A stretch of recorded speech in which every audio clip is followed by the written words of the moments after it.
Welcome to Blackwater D&D, where good friends tell better stories. This series, Balance, is a mini-series using the Powered by the Apocalypse system, Godkiller, which was created by Connie Chong and is now available at itch.io for purchase. This series is proudly sponsored by Hero Forge and Moonbeam.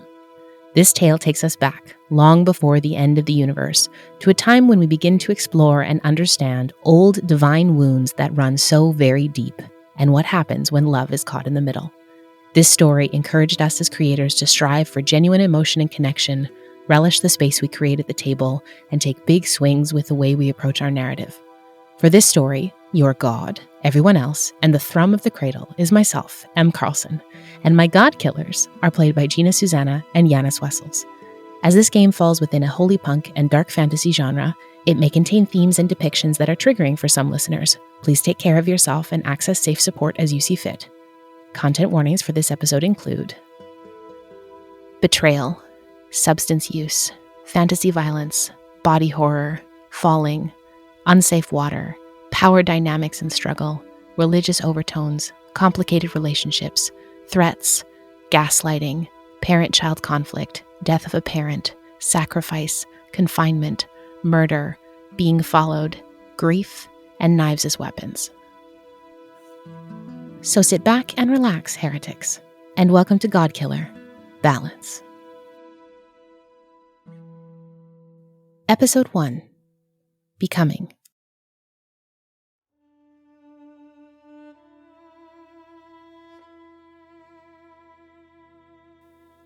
As this universe moves towards its close, the cradle on the precipice of the ending of everything by a twin-souled priest shackled to a fated and foretold divinity, we see that this place, what is left of the world, has become one of extremes. There is no moderation anymore, no middle ground. Everything is either famished or flourishing, thriving or surviving, too much or not enough. Divinity, too, is much the same. When the river dried up, the gods quickly found themselves scrambling to make sure that they would not be going without. They scraped and dredged their lands, their domains, and even their worshippers for magic, some going to dire ends to try and grow their power without resorting to the inevitable. Some gods granted knowledge to those that followed them, to try and bring more into the fold. Thesera, the architect, let some of her most trusted followers craft at her sacred workbench, hoping that what they created would draw more into the round amphitheaters where sermon on the power of innovation and technology took place. Some 50 artifacts were created by mortal hand, given the finishing touches by someone to whom detail, form, and function are the quintessence of art. Some tried to enrich the land. The Laspi, Autumn's maiden, gave bountiful harvests and spread beauty through the wildlands of the valley, in hopes that the people would remember that some of the world's most precious gifts come from the earth beneath their feet. Some made promises that would be nigh impossible to keep. Lanise, Our Lady of Commerce, promised riches beyond dreams to those who tithed to her. Whatever they gave, the power they received in return was no match for what it felt like to kill another god. A surge of extreme power, the thrill of the kill, the fear that this act could happen to you if you left yourself open and exposed your downfall. It was ambrosia, and for those who partook, it very quickly became the only thing that would scratch that itch, the only thing that would abate the terrible knowing and paranoia that one day, the dry bed of the river would shed its last speck of dust, and magic would cease to exist within the material plane. That the gods themselves would run out of magic. Because what then? Would they retain their domains, their hungers, their powers? Would they walk the cradle as mortals? Or would they wither away altogether? When you revel in being known and beloved, omnipotent and everlasting, the thought of being forgotten and powerless may be worse than death itself. When we as mortals try to wrap our minds around what it means to be divine, we are drawn again to extremity. Those who embody good and bad, heavenly and hellish, light and dark. We see these archetypes across the Lyresian pantheon, with only a few gods straying anywhere close to some semblance of neutrality. Celiat, the avatar of unity, god of balance and unification, had little choice in the matter. Their very hunger was dependent on them tearing the scales, between the dichotomies that emerged amongst the divine. Teo, the lost, chose to flee into hiding, staying forever unseen amongst the mortals they helped form and shape. This was easier, they thought, than becoming a plaything for their kin to try and manipulate for favor and control. And Ipe, body of rot, god of pestilence, disease, and decay, remained neutral in the essence that penance does not see good nor evil, but simply must be paid, the ultimate tithe, no matter the life you lived. Two gods, however, found their alignment so far out of this extreme scale that it broke any pre-notioned binary altogether. Archivelion, the endless oblivion we know, concerned only with the end of the universe and reaching its own fate at the hands of the Godkiller. The other, the matron of vengeance, wings without relent. Now she is another story altogether. Upon its surface, the desire for justice, for wrongdoing, is not inherently an evil thing, but it can push anyone to great lengths if given the right, or perhaps wrong, set of circumstances. After millennia stuck and banished in the negative energy plane, with nothing to stew on but the set of events that landed her there, the matron of vengeance had become a twisted version of herself, swift, exacting, purposed, able to find that which stoked the fire of betrayal and help these poor souls seek reprisal and retribution, and let the costs play out as they may. And she was able to do this from atop a shadowy throne in the plane she was trapped in, never fully corporeal in the material plane, but she could hold enough influence to feed her hunger of exacting vengeance. And thus this barrier between her realm and the rest of the cosmos remained, until the river dried up, and the magic that had held her there could not be maintained any longer by those who forged it in the first place. But she did not burst forth into the prime material and immediately seek to enact a brutal retaliation for the wrong that had been done to her. No, this was not the way. Instead, she waited, bided her time, and using the vast droves of power she had accumulated over the many thousand years, created a small place for herself, an in-between that gave her all the access she required to the world she both missed and despised, but that let her siphon the energy she required to spurn those who unknowingly pledged their fealty to her every time they vowed revenge. So there she waits. Within this place she calls the flood, with whirling machinations and calculating plans. Because when things have not been working out for you, sometimes the only thing left to do is to break the world in order to fix it. But more on that later. To balance the lightness we saw in Temiset, the thriving verdant greens and sprawling expanses of natural beauty, we should also find ourselves getting a bit more comfortable in the dark.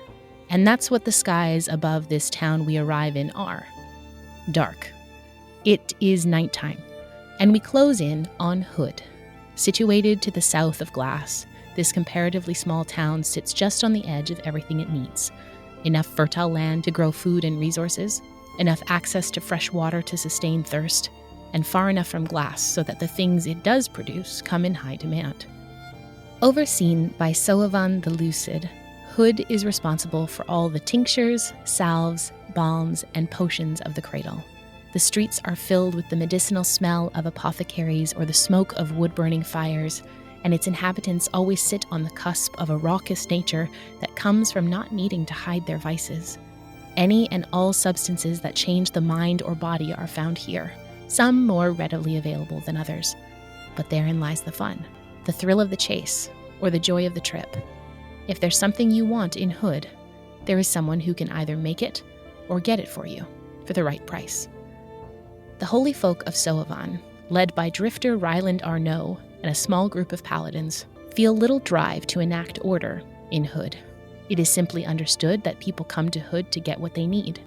The common phrase amongst its denizens of, "I won't stand in your way," grants everyone permission to come as they are, do what they must, and exit simply and gracefully when and if they feel they are ready to go.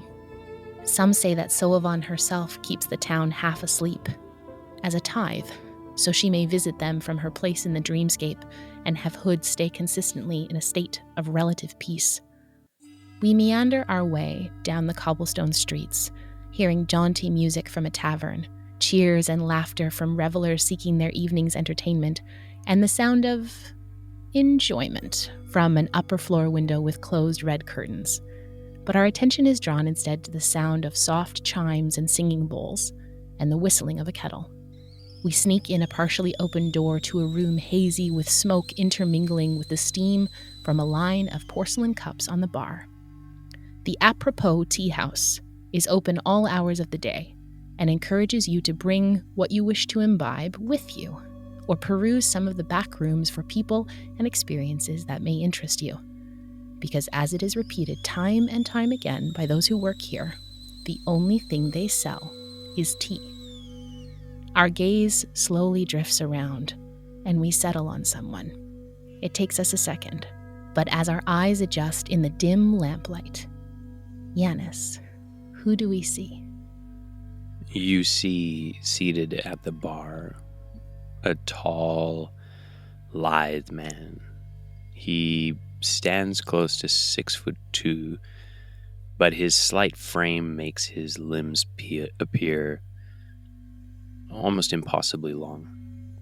He has a hooked nose and deep sunk eyes that give him sort of an unusual attractiveness. He rests there at the bar with a sense of not caring, a sort of aloofness, but at the same time, the angle of his brows and the intensity of his eyes give him a predatory look. He exudes a sense of always being watching. He's the kind of person who knows when he walks into a space where all the exits are. He clocks everyone in the bar. But he's gotten so good at hiding this over the years that you really have to pay attention to see it.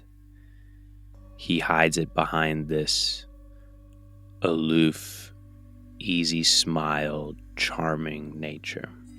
He has dark hair that he wears back in a ponytail, and he wears fitted leather armor with buckles down the one side, matching black leather pants and black leather boots that, if you look, have little silver caps at the toe. He is currently sitting at the bar, swilling what you assume to be tea. I think at this point he's just watching. I don't know if he's actively conversing with anyone at this point, but he is at the bar watching, as he always does. The swill of your tea, the steam that peels off of it, curls around your face, mixing with the haziness of the bar, the different smokes, the different substances moving around you. One of the bartenders comes by, a pot in front of them, and wordlessly gestures to you towards your cup. You see Rake nod, indicating he would like a refill. A brief nod in return, and their hand begins to tip, moving up and down a steady stream of a tea that you know doesn't take everything away, but makes everything just a little bit duller.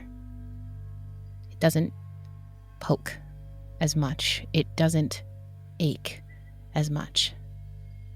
That's why you come here, at least to this tea shop. Why have you come to Hood in the first place? What brought you here on this trip? I think Rake came to Hood for the first time after he'd been injured and needed time to recuperate. He had come seeking healing, he had come seeking pain relief, and he found those things. But what I think he also found that he didn't expect was he found that this was one of the few places he'd ever been where, though people still glanced in his direction, they didn't know who he was, or if they did, they didn't care. And I think he found that for the first time in a long time, he could just be. And so I think any time that he finds himself between jobs, he sort of eventually ends up back here. So you come to Hood to get away when the rest of the world is too busy or too much, or you need time to not think about work, to not think about the jobs. You come here. And as the bar moves around you, we stay on you here. You sit for a time. Your glass is filled a couple more times. And is there anything else you take from the bar? Is there anywhere else you go? Anything else you look for in this establishment? Because you know if you're going to find something that you want, it's here. I think that Rake would go and visit some folks that he's met over the years about some substances that in his mind is always for aiding in whatever job comes next, but also sometimes finds its way being imbibed before they are used for the job. You get up from the bar, walking down the narrow hallway towards one of many rooms in the back of the tea house.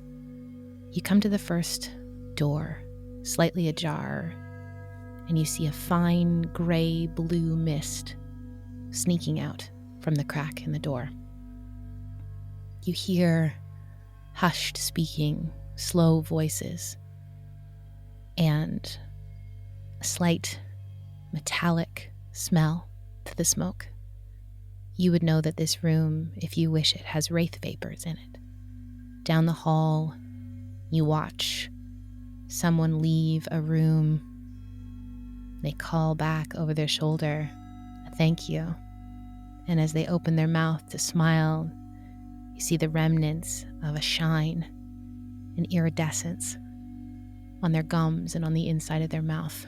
Shimmer, easily procurable here as well. And a little bit further down, you would hear the soft strumming of a stringed musical instrument, maybe a sitar or a lyre, and you would know that the quiet and calm of individuals doing vermal husks would await you in that room. I think as Rake finds himself standing at the beginning of this hallway, he remembers the times he's been here before. And he remembers the first time he was here, the allure of escape that all these things offered had been too hard to deny.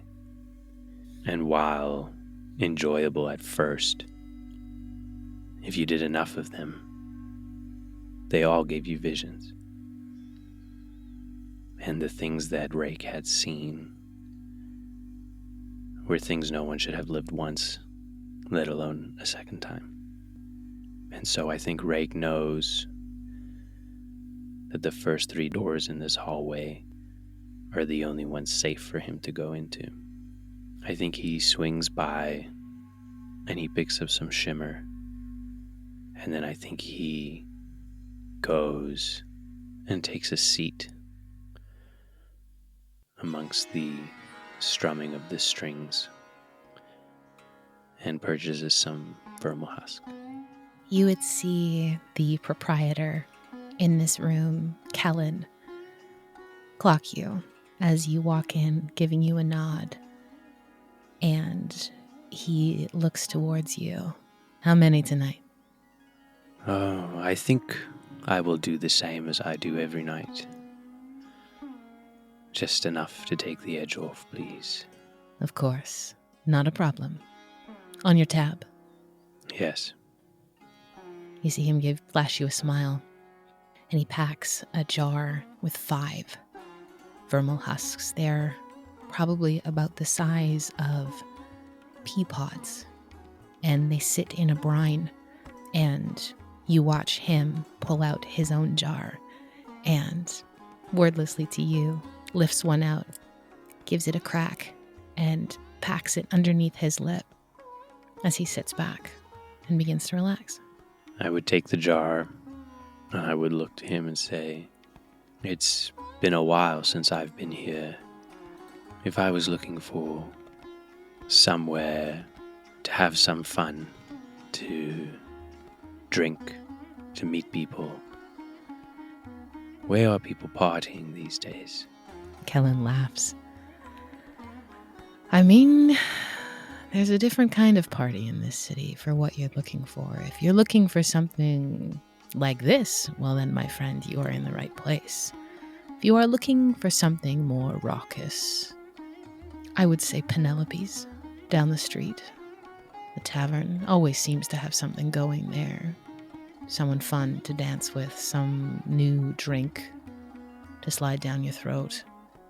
Or if you're looking for something to appease, potentially something more obscure, I would say go to Lux, which is 2 streets over. Thank you. Anytime. Rake would pull one of the pods out, crack it, pack his lip, put the jar of remaining 4 in his bag, and make his way out the door. You leave the smoky, hazy establishment behind, walking up the stairs back onto the main streets of Hood. While you're here in the city, where do you stay, usually? I think the first time he came, he stayed just at an inn. He just found a place, sort of didn't really know where to look or what to do. But seeing as this has sort of become his constant crossing point on his journeys, I think he probably has some sort of arrangement with an inn or a tavern that has sort of not a permanently set aside room, but something that sort of he could come at any time. He can leave some things behind. I think it's about as close to a home base as he has. Mm-hmm.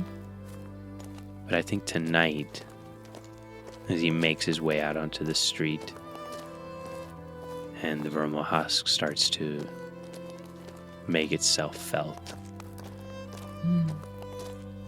there's a moment where he feels very human and very normal. And I think he finds his feet taking him towards Penelope's. You place one foot in front of the other, feeling a little bit of lightness, courtesy of the husk, as you follow the tune of a jaunty song that seems to ring out through the streets. You hear laughter and enjoyment. You hear the sound of glasses clinking, and you know it's not far. What do you carry with you as you're on the walk to this tavern? Rake would have stopped by his room upon first arriving to Hood and would have most of his travel belongings currently there. He would have a small change purse on him with some coin. He would have a small sort of sling-style satchel pack that he uses to carry the shimmer that he's just bought and what remains of the Vermal Husk. He's also, while he's been here, he's been picking up sort of supplies he knows that his jobs come at a moment's notice, so it pays for him to always be stocked on the essentials for what he does. And then he also never leaves or goes anywhere without his weapons. He currently has tucked away in sort of a pocket in his pants. And we don't have to see those now. No, it'll become more clear how they're tucked away when we do eventually see them. Okay. So you're walking down this street, trying very, very hard not to think about work. It's been a bit of time since work has called you, and as you've said, it really strikes me that Hood would be a place where Rake would spend time finding himself returning over and over. This place is an opiate, dulling the senses not so much that it would leave you unprepared, but it allows you to forget that you need to be prepared in the first place. You can lose yourself here. Time and its passing ceases to be important, and it makes the waiting between calls less noticeable. As you walk forward, ready for the upswing of the husk that you know is probably about 15 to 20 minutes away, you feel an ache begin. Not in your stomach, you ate a couple hours ago, and not in your head. You've drank enough tea to numb yourself out for the next few hours, and not in the majority of your body. The husk tends to toughen you up a bit. Your hand instinctively reaches to your left side, under your pectoral muscle. Because of course she'd call now. As your fingers brush over the area, you're reminded not to press too hard, lest you heed the call right here and now. There are likely better ways to do that in more private spaces. I think Ray comes to a complete stop on the street, and in his tea and husk addled state, there's a fleeting moment where he sees himself continue and walk into Penelope's, and he sees himself buying a drink for a pretty girl at the bar, and he sees himself laughing, and her laughing, and her looking at him with something that isn't fear for a change. And he sees it all play out as he stands there in the street before he spins on his heels and makes his way back to his room. He enters the room through the back set of stairs that the help uses to come and clean the rooms as not to be noticed by the clientele. He also uses that way so that people can't track when he comes and goes. And he makes his way into his room, and he starts a bath. As we follow you in, we see it's actually a rather lavishly outfitted 2-room suite. A full-size 4-poster with luxurious linens of a deep blue, fit for nobility. The walls are covered in rich tapestries, with a fur rug on the floor in front of a small fire in the hearth that is kept going for when this suite's resident, returns back. But the reason you rent this suite is for that other room. Off to the side, we see a fully appointed bathroom with a large black clawfoot tub. Above the basin, there is a skylight that allows for a clear view of the open sky. And on a night like this, it is dark enough to get lost in. Because that's what you need to do. You need to lose yourself for a bit and shed the you that lives up here. because we both know that that's not who she needs you to be right now. What would you like to do? Rake draws a bath that would be so hot that most people wouldn't be able to sit in it. He needs that heat. He needs that burning sensation to sort of act as a focus for what he is about to do. And when the bath is full, he strips down and climbs in the bath in a way that is practiced, in a way that is clear that this is not the first time that he has been called in this way and answered in this way. And he sinks into the bath until the water is just below his chin. And once there, he lets his fingers find the scar, and he presses. As your fingers move through the water towards the scar, we see it in its entirety before your fingers cover and press it. It is black and inky, but instead of it being reminiscent of a chasm that we could fall into, we see more structured shape, more purposeful, more feather-like. As you sink your head down under the water, you wait. And then comes the drop.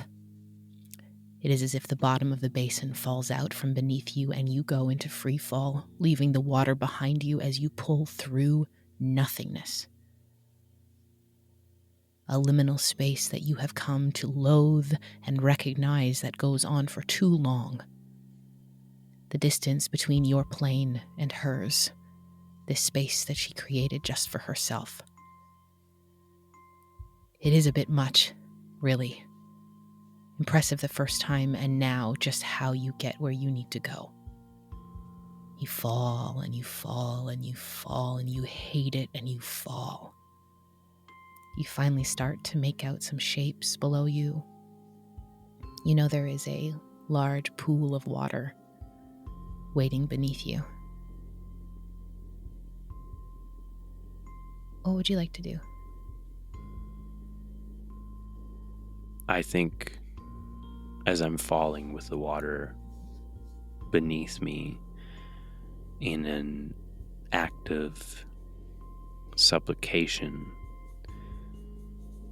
I don't brace or attempt to avert the impact, and I enter her realm exactly as she intended people to.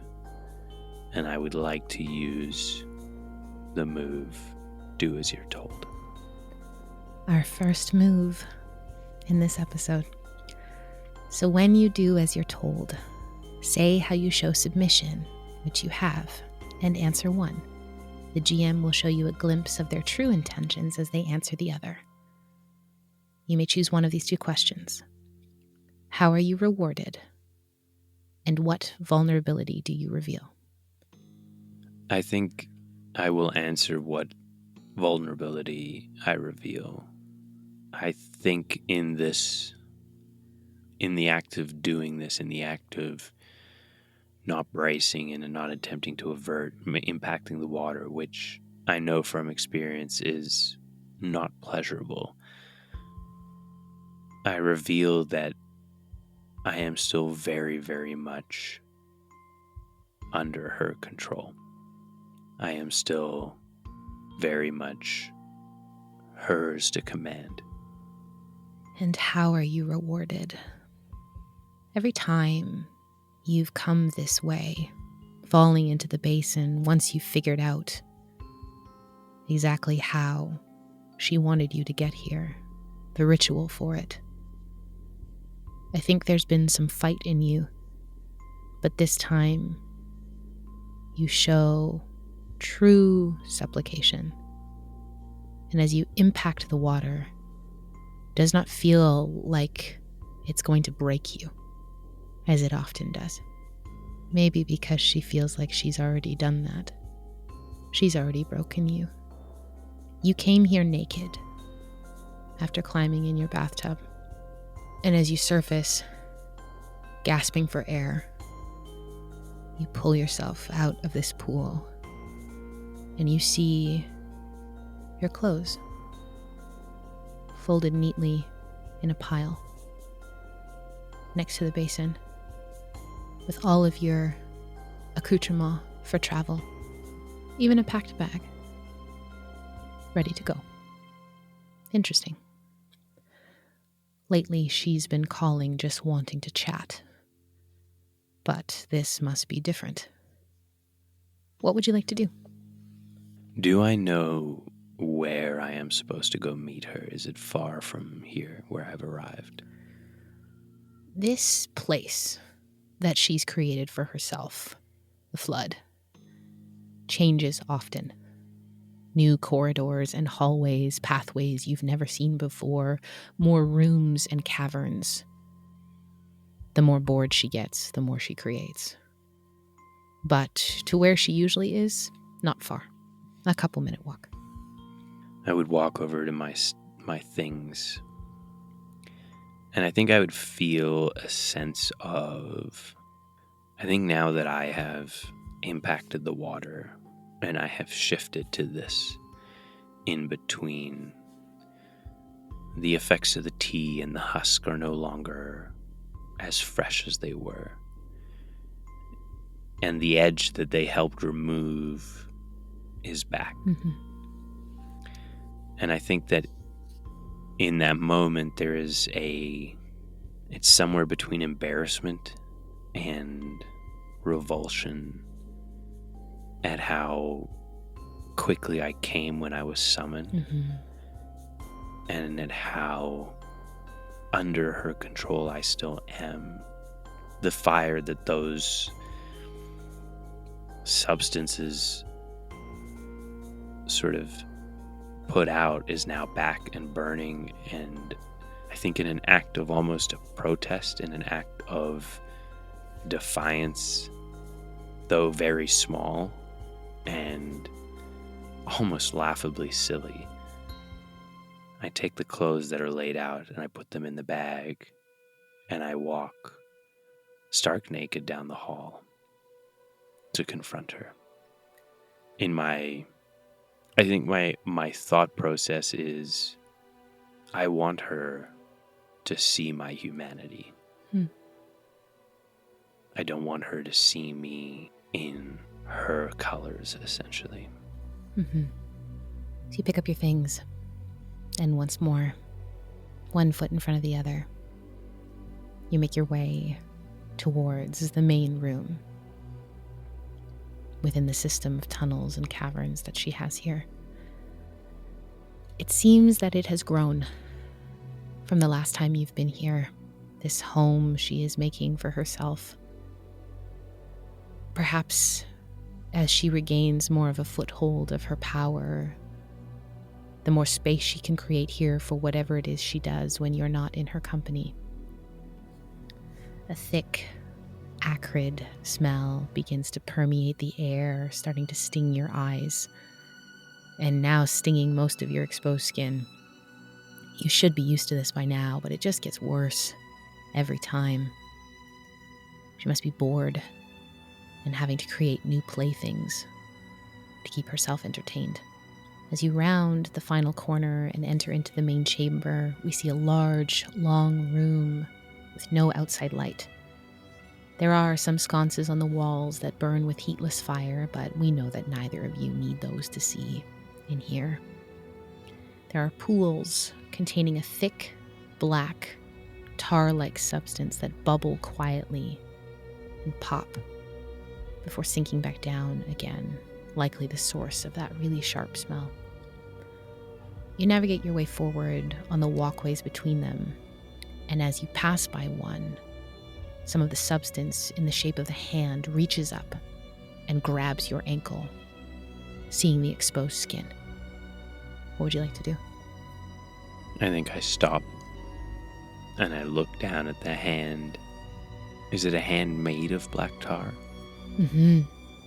Attached to the pool itself, but it seems to have reached up and now has a grip around your ankle and is beginning to tighten. Does not feel strong yet. I think I look down at the pool and I say, I would think twice about who you attempt to grab. There is a pause. The grip does not constrict further, as you seem to have caught whatever this is, its attention.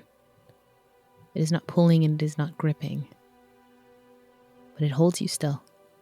Her playthings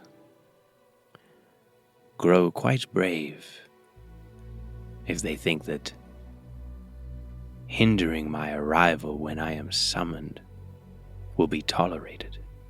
You feel an active recoil as the grip unfurls from your ankle and slips back down into the pool. I spit into the pool and I continue my walk. As you get further down this room, her throne room, you see a chair carved from jagged black obsidian and white porcelain inlaid together, garlanded by barbed wire that spreads out in many directions. But she is not atop it, nor is she up with her flock as your eyes drift upward to the roosting ravens that line the top part of the room. Barely any space is left unclaimed, with a quiet chorus of caws ripping through against the unnerving silence of the rest of the room. The matron of vengeance stands next to one of the largest pools, her clawed hand gripped around the throat of a humanoid figure that looks to be made from the sticky black tar-like substance itself. It stands taller than her by about a foot, and yet it is very clear who holds the power in this situation by a divine mile. The creature has no discernible features other than long, talon-like hands and a wide mouth with bright, white, pointed teeth. And while it has no eyes, its attention is rapt by her.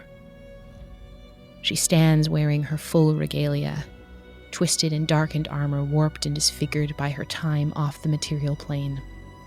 You see her metal wings folded in, tight against her back, but ready to unfurl at a moment's notice. She wears a long black cloak, darker than night. The only thing darker you've ever known than that is the space between, the void where nothing exists, a vast and echoing empty, that liminal space. Her long, dark, flowing black hair runs wild behind her, and while you can't see it from your vantage point upon your entrance, you know that her face is covered by a mask, cracked in half and held together by sheer will, with one visible eye glowing red. The glow from her eye reflects off the shine of the creature like an oil slick, as you watch the tongue move around its teeth with its maw widening as it regards her. She turns its head left and right, and we hear her voice cut through. It feels like a metal pick against stone, grating and cold, each word a cut of its own, meant to leave a mark, sharp and calculated. Hers is not a voice that yells. It does not have to. If I ever find out about your lack of follow-through on the task I have for you and the steel, I will not hesitate. I will take your jaw and your teeth and use them as my own to devour you into nothing. You will be consumed and obliterated and cease the pathetic existence I have granted you by my gracious hand, save for your teeth, which will be mine to do with as I see fit. Disobey me again, and you will not believe what I will make that mouth do. With that, she turns away from the creature, and it melts into the muck below it. The last thing we see, its toothy smile fading into the pit of thick, black liquid. Well, look who decided to finally join us. Should I call louder next time? Good evening, Mother. It's a pleasure as always.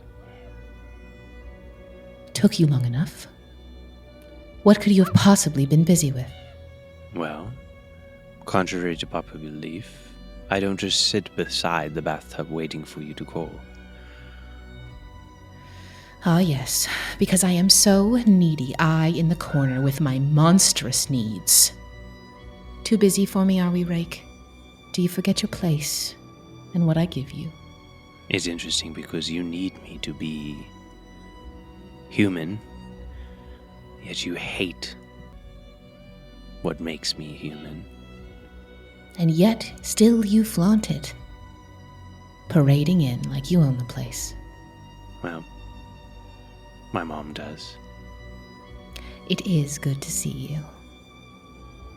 And we have cause for celebration. It's time. We can finally begin.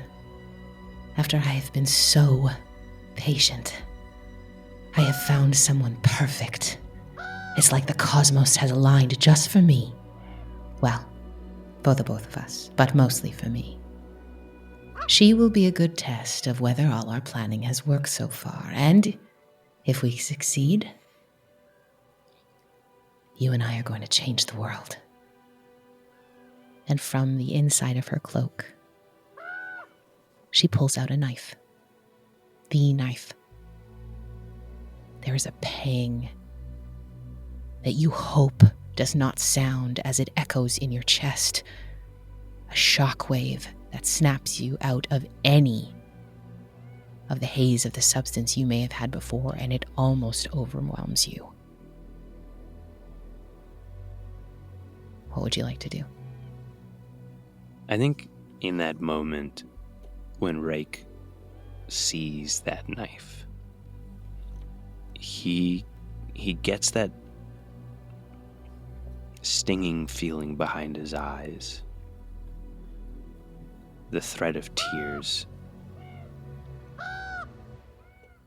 It can be disorienting for him to flit so fast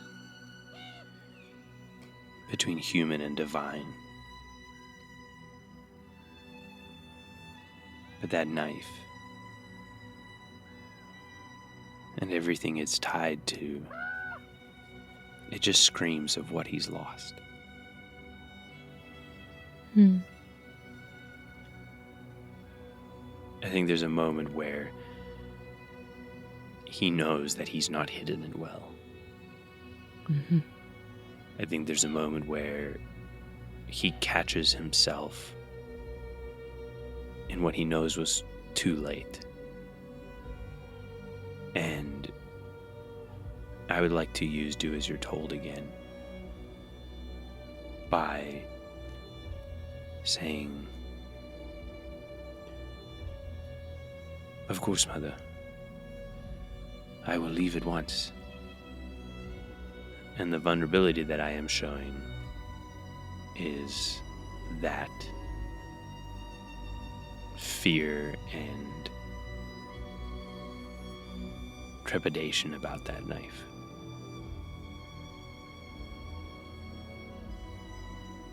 Before we do this move, I think we also need to see what you see. What flashes behind your eyes that she would so clearly clock, where you would know that you've really done it now. Your eyes are flicking back and forth between her and the blade. It's so different now than how you first saw it. So I think we should see the first time you ever saw that knife.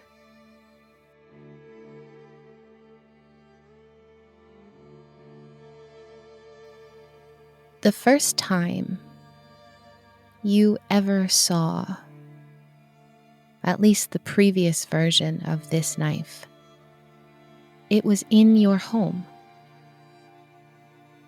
How old do you think you were when you found it the first time? I think the first time I found it was probably when I was just shy of 11. I think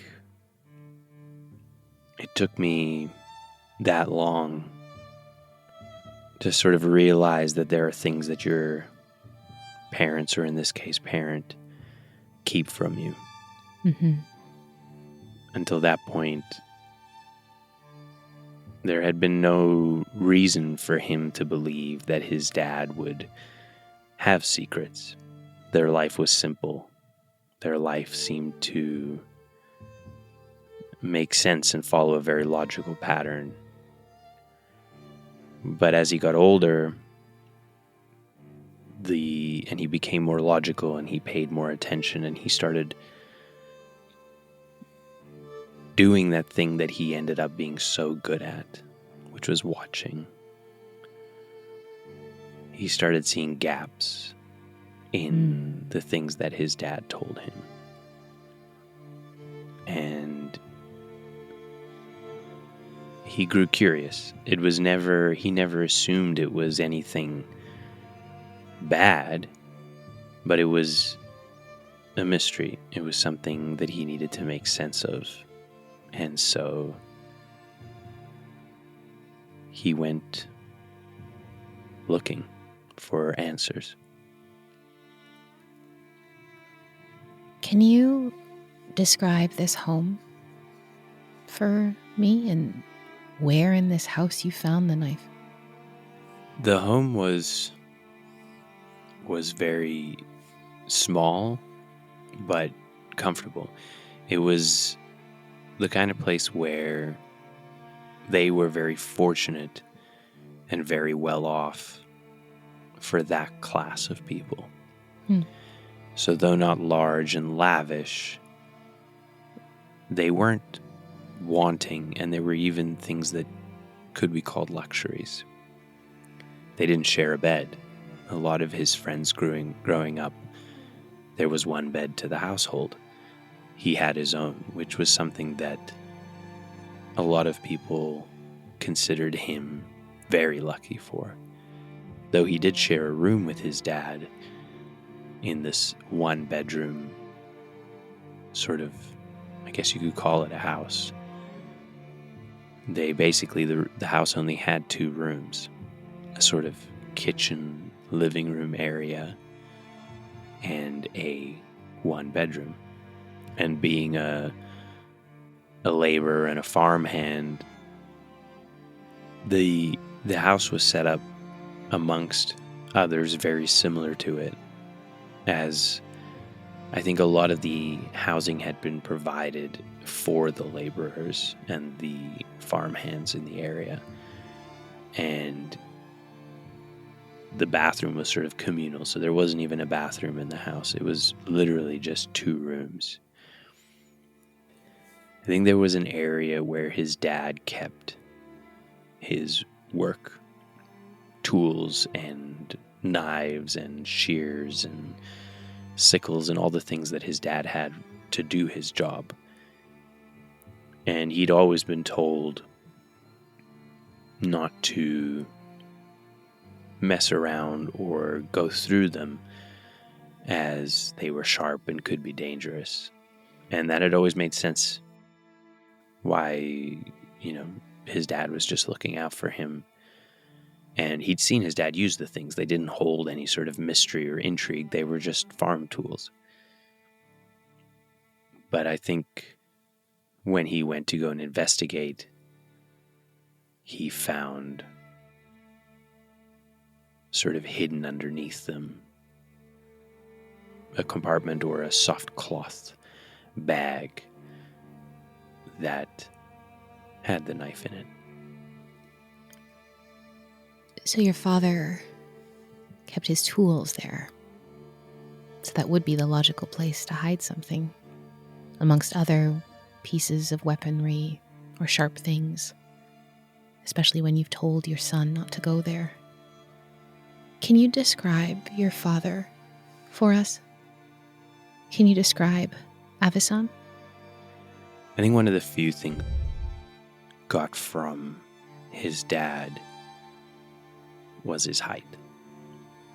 Avison was also very tall, but is slender and lithe, and Avison was broad and strong. He had these huge calloused hands. They're one of the few things that really remembers about his dad was he had these hands that could be so gentle and caring towards him, but could make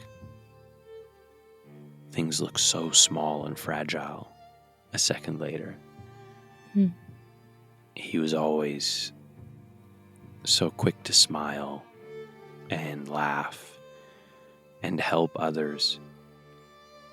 He did everything from a place of accepting his lot in life and being happy to just have what he had. I think grew up so well taken care of and so loved. He now realizes years later that was all because of his dad. And as we focus in on this young version of you, probably still taller than most kids your age, lanky, not yet grown into your body, we see this version of you gingerly picking up this blade. And you hear the front door swing open as we see your father, Avison, walk into the room. And you're holding the knife, Rake. Well, it's not Rake. Your name wasn't Rake then. You know you had another name, but she got rid of it. Coming into the room, Tim, you see your son holding the knife. Your knife. What would you like to do? Avison would stop in his tracks in the doorway. Son, I need you to put that down. Yes, of course. I'm sorry. I was just curious. I'm not trying to. And he would sort of be very embarrassed of being caught in the act of snooping through his dad's stuff. He knows that it comes across as a violation of his dad's little privacy that he has with such a small living arrangement. And he very quickly puts the knife down and takes a step back. I'm very sorry. Avison would move over and kneel down, kind of in one gesture, pick up the knife and put it in his back pocket, and then put a hand out on his son's shoulder. He's kneeling, but he's almost eye level with you. I'm going to use one of my mortal moves to connect with someone. Okay. So when you try and connect with someone, you tell them something intimate and answer one of the following questions. And the GM will reveal a fragment of the pain present as they answer the other. So the questions that you can answer for us above board are, what common ground do we share, or what still divides us? As you can also tell your son something intimate as you try and connect with him. He's family. He's my son, and I love him. And Avison his heart is racing in this moment. My son, this is not like the other tools in the shed. It is something that can be used to bring great harm. It's something I wish to forget, but I can't. So I must keep it close, so that it can cause no harm. I want to know what sparked your curiosity. And to answer the question and finish the move before we hear the response, the thing that still divides you is that you know what you are. You know who you are and your family's history. He does not. Mm. And from the sounds of things, you intend to try and keep it that way.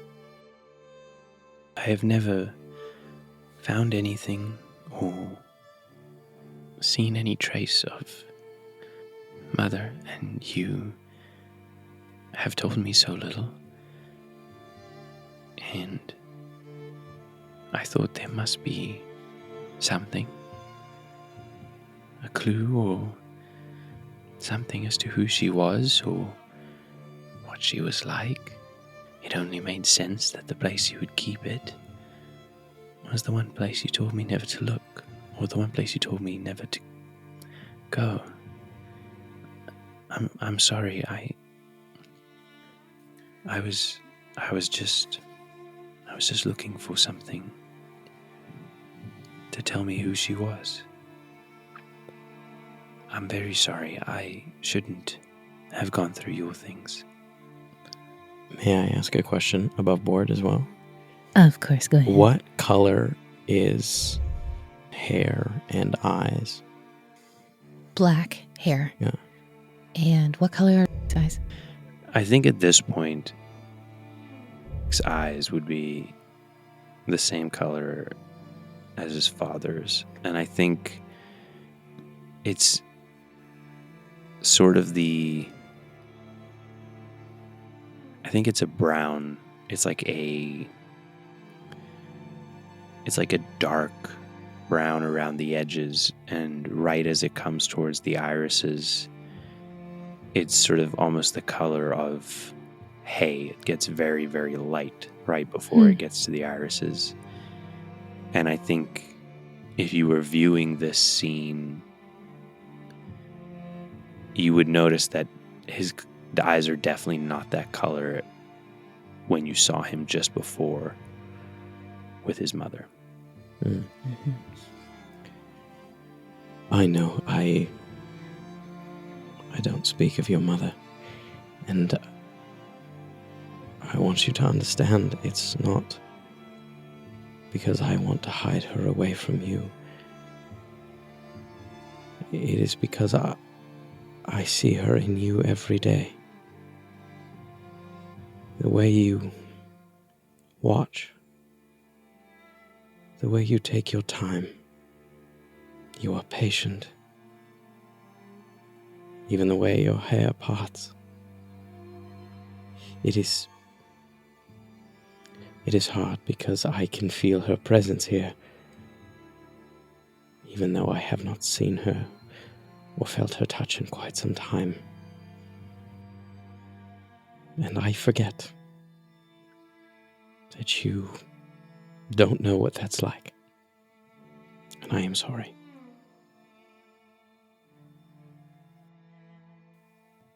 His dad has always been loving and caring and understanding, but he has never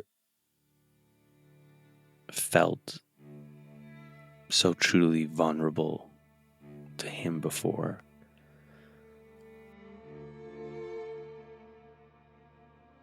The knowledge that something that he'd done, a question that he'd asked, had in any way taken that smile off his dad's face would only add to the embarrassment that he felt on being caught going through his dad's things. And as much as he is dying to ask more questions about his mother, to know more about her, he's desperately looking for something to change the topic. And his eyes fall to the knife.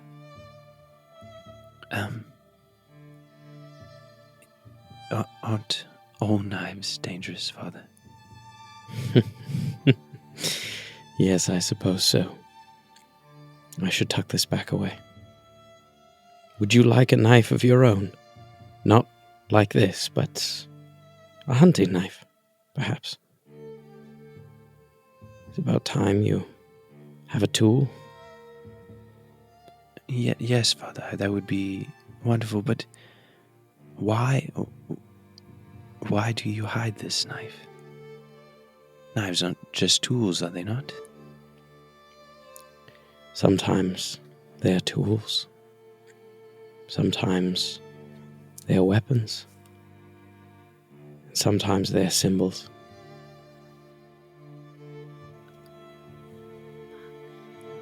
Symbols of what, Father? That is perhaps a discussion for another time. There is still much for you to learn about the world. You don't need to take it all in at once. Come. All right. I will not go through your things again. Thank you. But maybe you can tell me more about Mother and what she was like. All right. And why she left.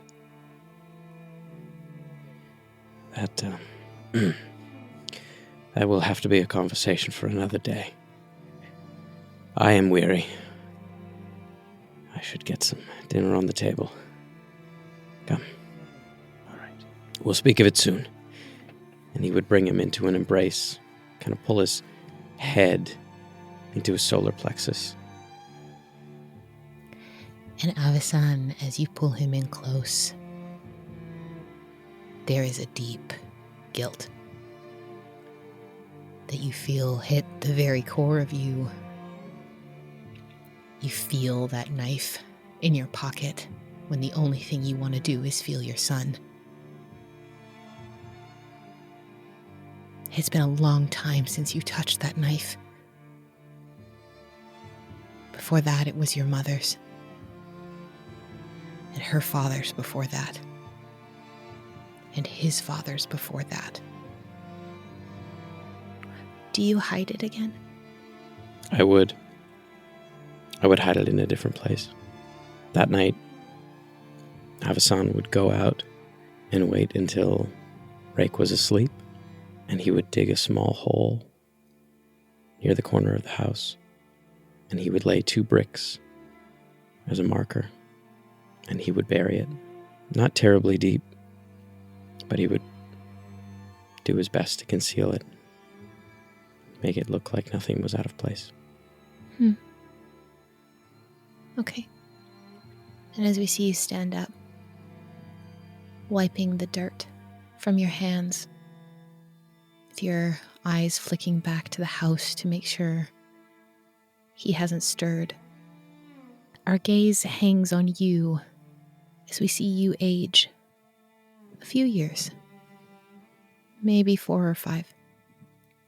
You're probably a young man now, Rake, no longer a child, coming into your own, and we're seeing the glimpses of you that you could become. Avisan, what looks different about you now? And what looks different about your son?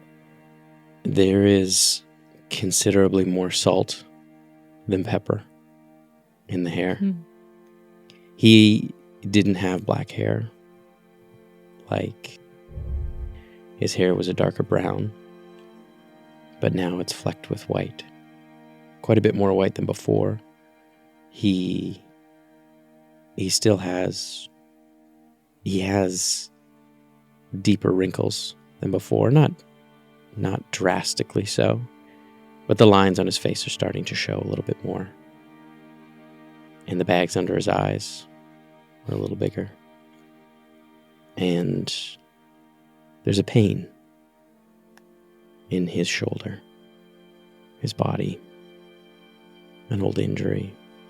It flares up now and then. What looks different about in your eyes? He is starting to fill out a bit. He's still lithe, like his mother. But his adolescent body is becoming stronger as he turns from a boy into a young man. I watch his focus grow. Avasan has noticed that he can spend hours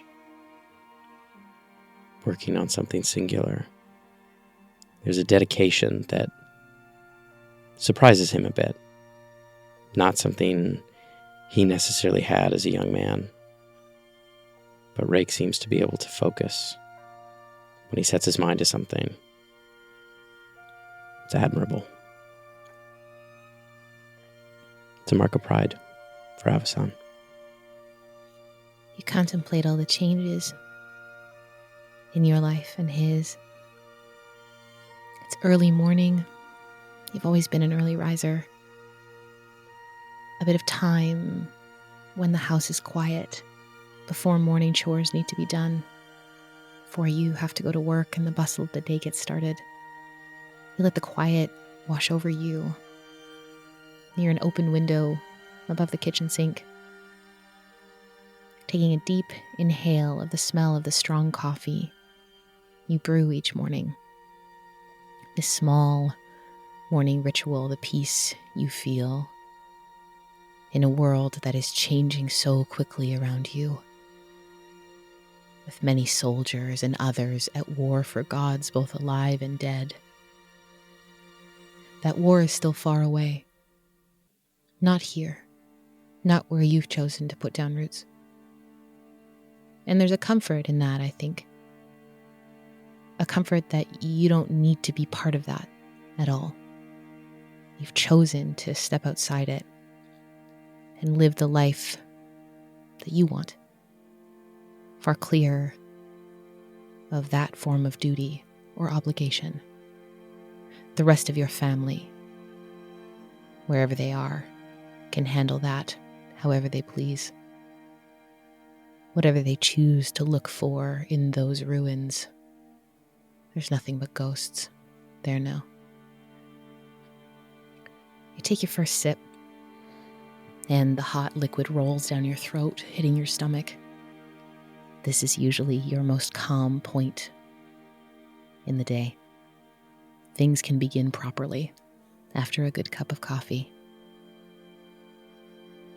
Except that sated feeling is quickly replaced by a weightlessness that begins like a knot in your stomach and is overtaken by nausea. There is this gutting, hollow feeling. You feel like you're about to pitch into free fall or throw up. You know this feeling, and it can only mean one thing. It means that it's his time. What would you like to do?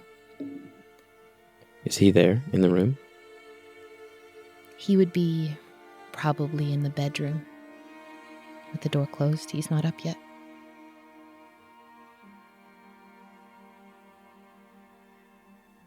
I'm going to use a mortal move, and I'm going to pray for guidance. Okay. Something he has not done in a very, very, very long time. So when you pray for guidance, name the aid you seek and answer one. The GM will describe the aid that actually comes as they answer the other. The questions are, what kind of God answers your prayers?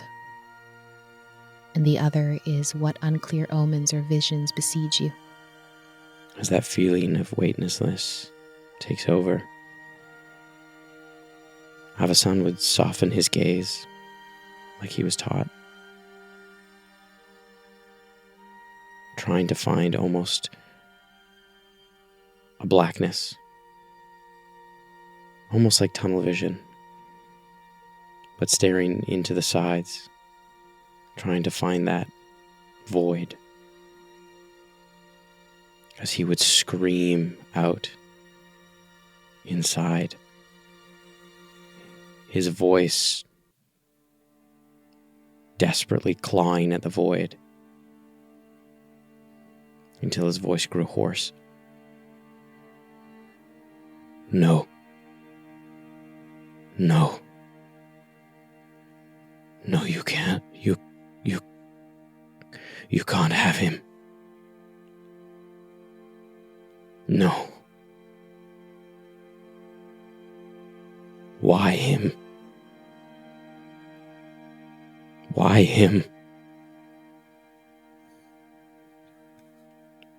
Answer me. Why him?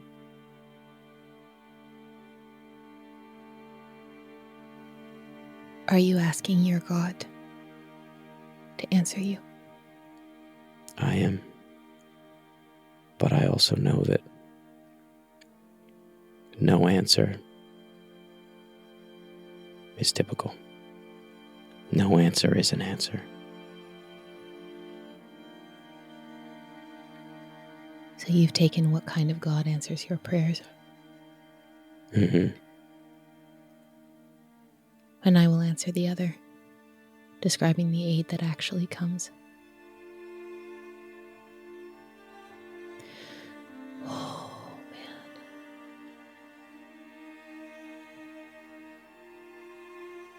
While you don't hear your God, you've never heard them before. Your gaze shifts for a moment, hoping to see something, anything. Try and find that tunnel, to keep it, to hold it, keep the channel open. Your eyes glance outside, and you see a black cat perched on a fence post, just sitting. But the rest of your calls go unanswered. Do you go to him? I would stand outside of our room, but he can't bring himself to open the door. He stands right at the threshold, his nose almost touching the door, but he cannot bring himself to open it. He cannot confirm what he knows. He's clinging to some shred that if he doesn't confirm it, if he doesn't see it, if he doesn't see the mark, it doesn't exist. That if he witnesses it, if he bears witness to it, he can never live in a world where it's not there. And he can't do it. He can't open the door.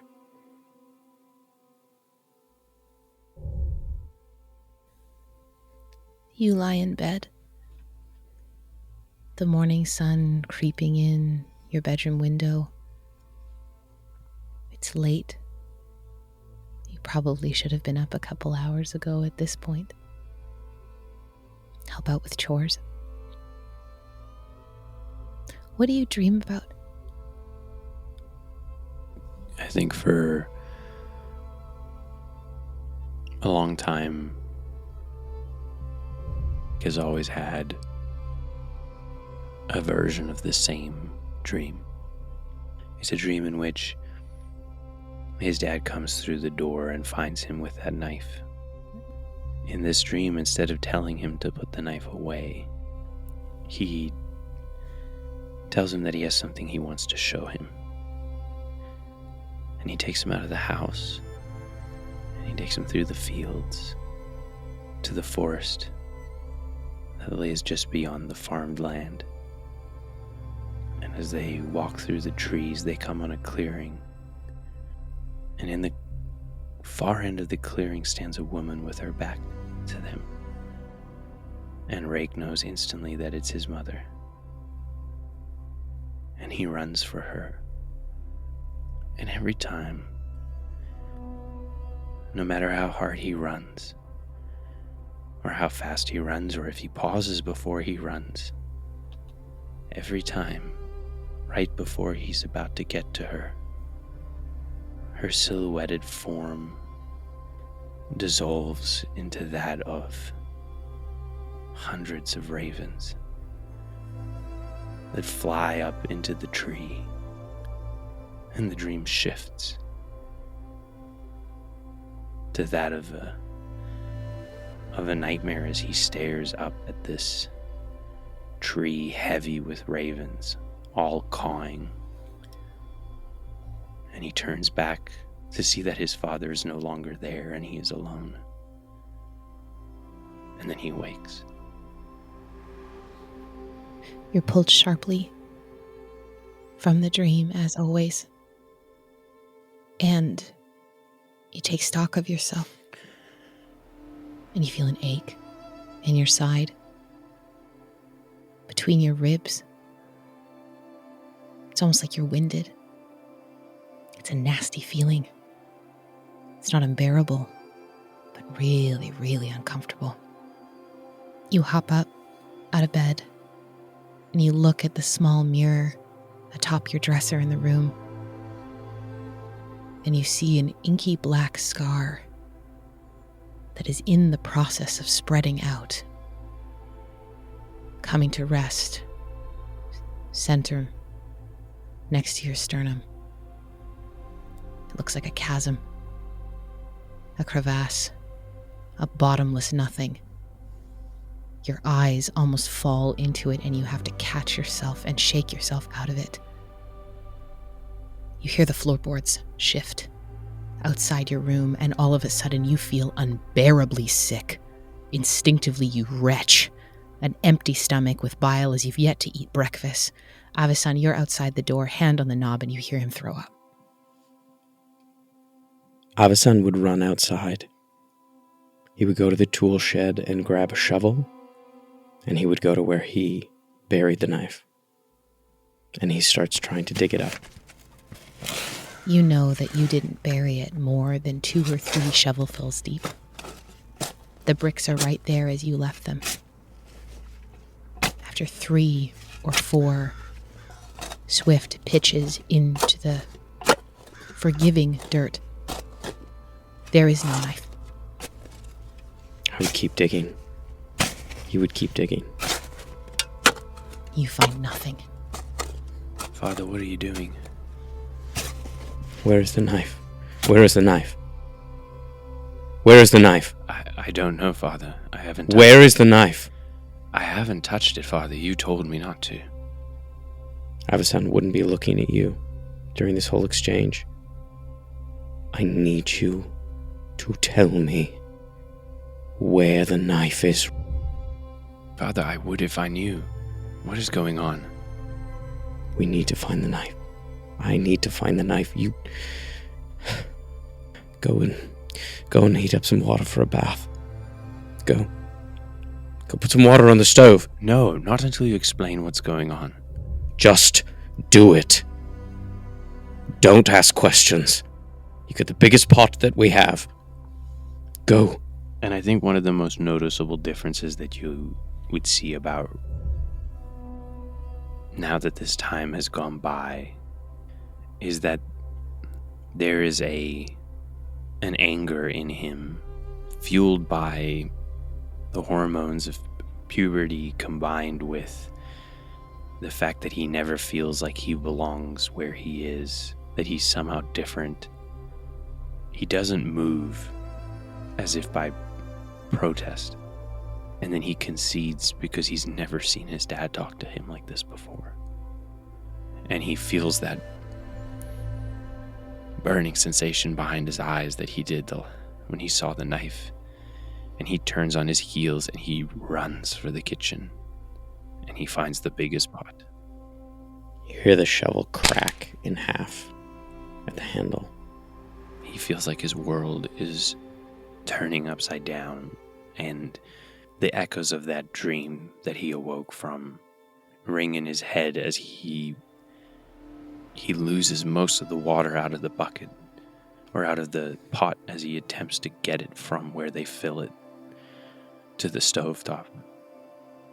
And once it's on and it starts to heat, he finds himself needing to do something and not being able to decide what to focus on and what to do.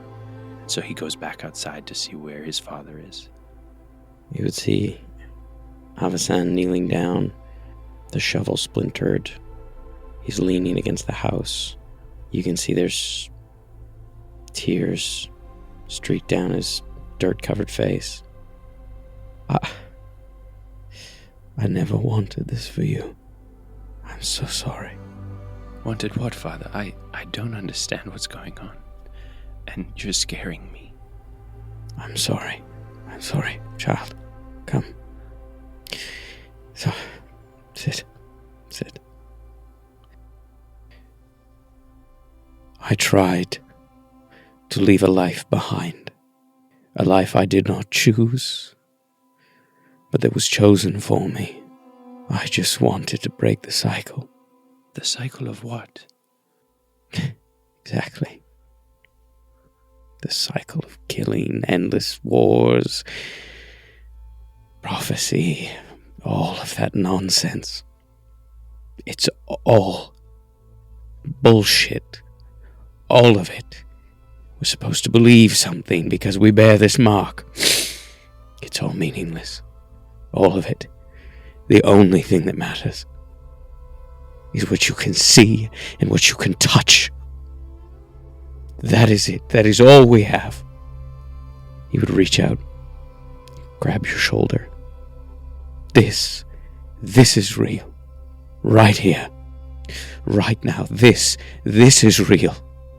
If I don't tell you what it means, it can't shape any decisions you make. It bears no influence on you. It is just a birthmark. That is all. But she's real, right? Mother? I can't see her. Yes. I can't touch her. But she must be real. She was very real. She was beautiful. She was tender in her own way. What do you mean was? I thought you said she left. She did. Did she leave because of the knife? Did she leave because of this, the prophecies of which you speak? I don't know. Perhaps I have asked myself this very question. It keeps me awake at night. I toss and I turn and I go over every conversation we ever had, every glance, every touch, and I wonder why she left. She was there. Do you want to know something? I want to know everything, and you just... I asked her to marry me every day for an entire year. She said no. She said it didn't change anything. She said she still wanted to be with me. And I said I would ask again tomorrow. Maybe she would change her mind. She wouldn't say anything. Who was she, Father? Her name was Vera. She had come through town with a caravan. She was a merchant's daughter. We fell in love quite quickly. It was a bit of a whirlwind. She never liked the gods either.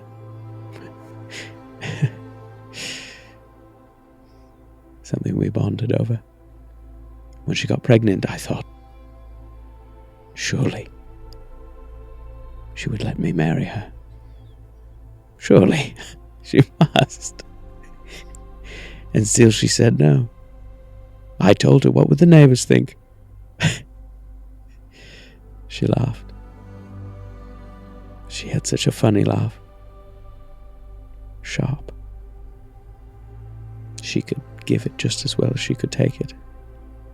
After you were born, there was the most beautiful, beautiful time. It was only maybe 3 months, but it was like a lifetime. She was so tender with you. She was not tender with me in the same way. It was something I had never seen in her before. And some way I fell even more in love with her. And then she was gone. No letter. She didn't even take most of her things. She was just gone. There's times that I have thought perhaps I was mad and she never existed at all. But then I would look at you, and I knew she was real. This is real. I can feel you. I can touch you. I can speak with you. This is real. She was real. So I say was because I don't know if she's still out there or if she's dead. Maybe she died in a ditch. Maybe she fell in love with someone else. They ran off. Maybe she lives in a palace. I don't know. I wish I could remember her. Sometimes I wish I could forget her. But Father, this feeling, this pain in my ribs, this nausea in your presence, this is real. Yes, it is. It is a terrible scar. What does it mean? I can't tell you. But you must. All I can say is that you should hide it away forever. Do not let anyone ever know that you bear that mark. It will only bring pain. Father, do you know what they say about me? The other kids. What do they say? They say I'm too quiet. I'm too focused. I'm too different. They say I'm too much. And for the longest time, I tried to make myself less. I didn't want to be different. I didn't want to be too much. But Father, there's only one other option other than making yourself less. And that's accepting that you are more. Father, if I am more, you must tell me. I don't know what your destiny will be. I don't know if you will be more or less or just as you are. You can only be. Take and seize each moment. Then let me be. I only have my wisdom to offer you. And if you are wise, you must hide that mark. It will only bring you suffering, son. Do not share in this burden. Let it die with me. But it won't. I will carry it with ignorance. You will leave me unprepared. No, son. You will be blissful in your ignorance. Say it was a bad tattoo you got. Say you got in a fight with a madman. Make up any story you like. It's better than the truth. I'm going to find that knife. I pray you never do.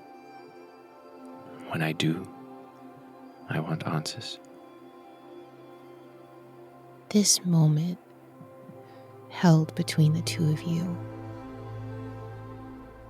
forever changes the relationship afterwards. Something has to shift. And for us to be able to work our way back to what is happening right now, we have to remember the last time you saw that knife in your home. It's evening. A deep midwinter. The sun set very early despite it not being late. It's still very dark out. We finish supper, and we hear the beginnings of the house start to settle in the cold night air. You are about 18.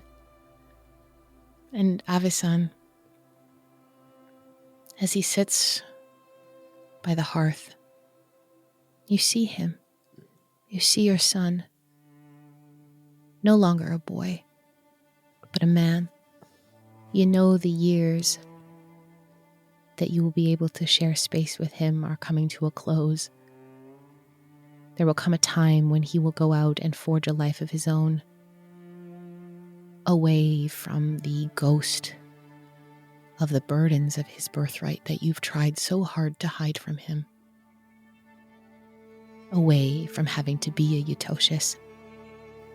Maybe one day he'll finally let it go, once he gets some distance, and be free of it, more so than you could ever have been.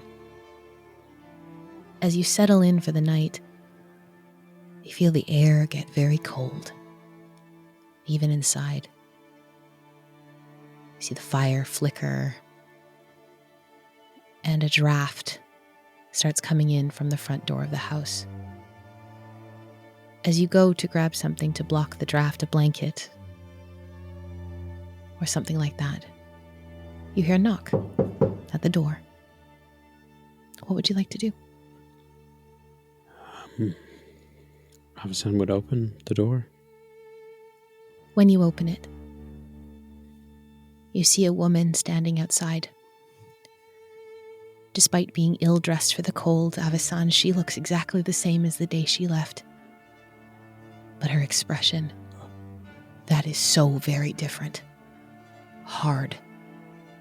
Emotionless. Calculating. I've come for the boy, Avisan. What? It's time. What? The war will be ending soon, and I have things I must attend to. What do you mean? Come inside, my love. Did you not hear me? Please. I have come for the boy. Please. Please, just come sit a while. Your job is done, Avisan. What do you mean? Her eyes moved to her. Father, who is it? What? It's your mother. She's back. It's a miracle. Please, just come sit. We can have some tea. We can warm you up. Come, please. I am fine, thank you. A smile creeps across her face, and it is unnerving. You've never seen this smile, Avisan. Look at you. Almost as handsome as your father was at that age, I reckon. But his heart is darker than yours. No. No matter. Did you teach him to be soft, Avisan? To ignore not just who he is, but what he is? Why are you speaking like that? You were not her. You know nothing of who I am. What is this name you call him? What is this name? No, that won't do it all. We will find something better, more suiting of who you will become now. I don't know who this is wearing your mother's face, but it is not her. Stand aside, Avisan. You need to go. You need to go. You spectre. He would move to close the door. She puts a foot, and it is strong. I had hoped that you would just let him go quietly, but I should have known better. Fine. I'd say this is the hard way, but that would mean I would be expending effort. Know that I'm not. and we can both say that you fought for him to the bitter end. I'd like to use a mortal move. Yeah, what's that mortal move you want to use? I'm going to act impulsively, and I'm going to try to push her out of the doorway. Okay. When you act impulsively, describe the emotion that drives you in answer 1. The GM will tell you something you didn't notice until now as they answer the other. The questions are, what advantage do you seize? Or what trouble hits you hard and fast? It is a sense of fear that drives Avasan in this moment. He feels as though this is a nightmare come to life, that his whole world is shifting underneath his feet, and the woman he has loved for all these years is not the same. And there is this dissonance that is utterly terrifying to his core. And he, in that moment, he chooses fight over flight. And he pushes her and reaches out his hand. And I think the thing that hits him hard and fast, as he lays a hand on her and gets close enough, she smells the same. She feels the same. He can feel her skin. And even though it's cold, he knows that sensation. And it's even more shaking to his core. Something shatters inside of him. The advantage you seize. There's a door stopper behind her. And you catch it just in time and you push her. She stumbles backwards. And instinctively her arms fly outward to the sides. I want to give you a chance to do something here, if you wish. I think watching all of this unfold and he doesn't know what's going on. He finds himself frozen in this moment. The brief joy that he felt that his mother might be back, quickly overshadowed by the reaction of his father. And he feels an anger deep in the pit of his stomach. An anger that is at both of them for claiming that they loved him, yet never sharing enough for him to make sense of any of this. He knows there were many, many opportunities since that conversation by the whole that he feels in his ignorance could have somehow prepared him for this, somehow made this make sense. And I think in that moment of fear and anger and confusion, I think I want to use a divine move, and I want to unleash my divinity. Okay. And I think the way that that manifests is he, almost as though he's about to be sick, he feels that sort of feeling of retching coming on. And he just yells, "Stop!" And that word carries power. That word is a command that cannot be ignored. That word is an attempt to just buy some time to make sense of this all. Okay. Your divine trigger as a godling is when you hurl yourself into obvious danger to help a mortal. You awaken your divinity. So while you are not fully actualized into the that we met at the beginning of this session, there is something very deep within you.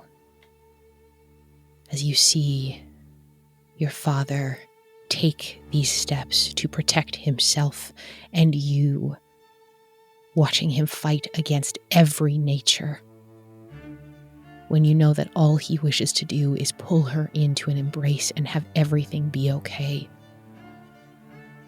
When you unleash your awakened divinity, describe how your godhood surges forth from you as you exert your will upon reality. You accomplish a single, brilliant feat with one side effect of your choosing. It is brief, it is obvious, it is unstable. And afterwards, your divinity becomes dormant once more. I think when he yells this,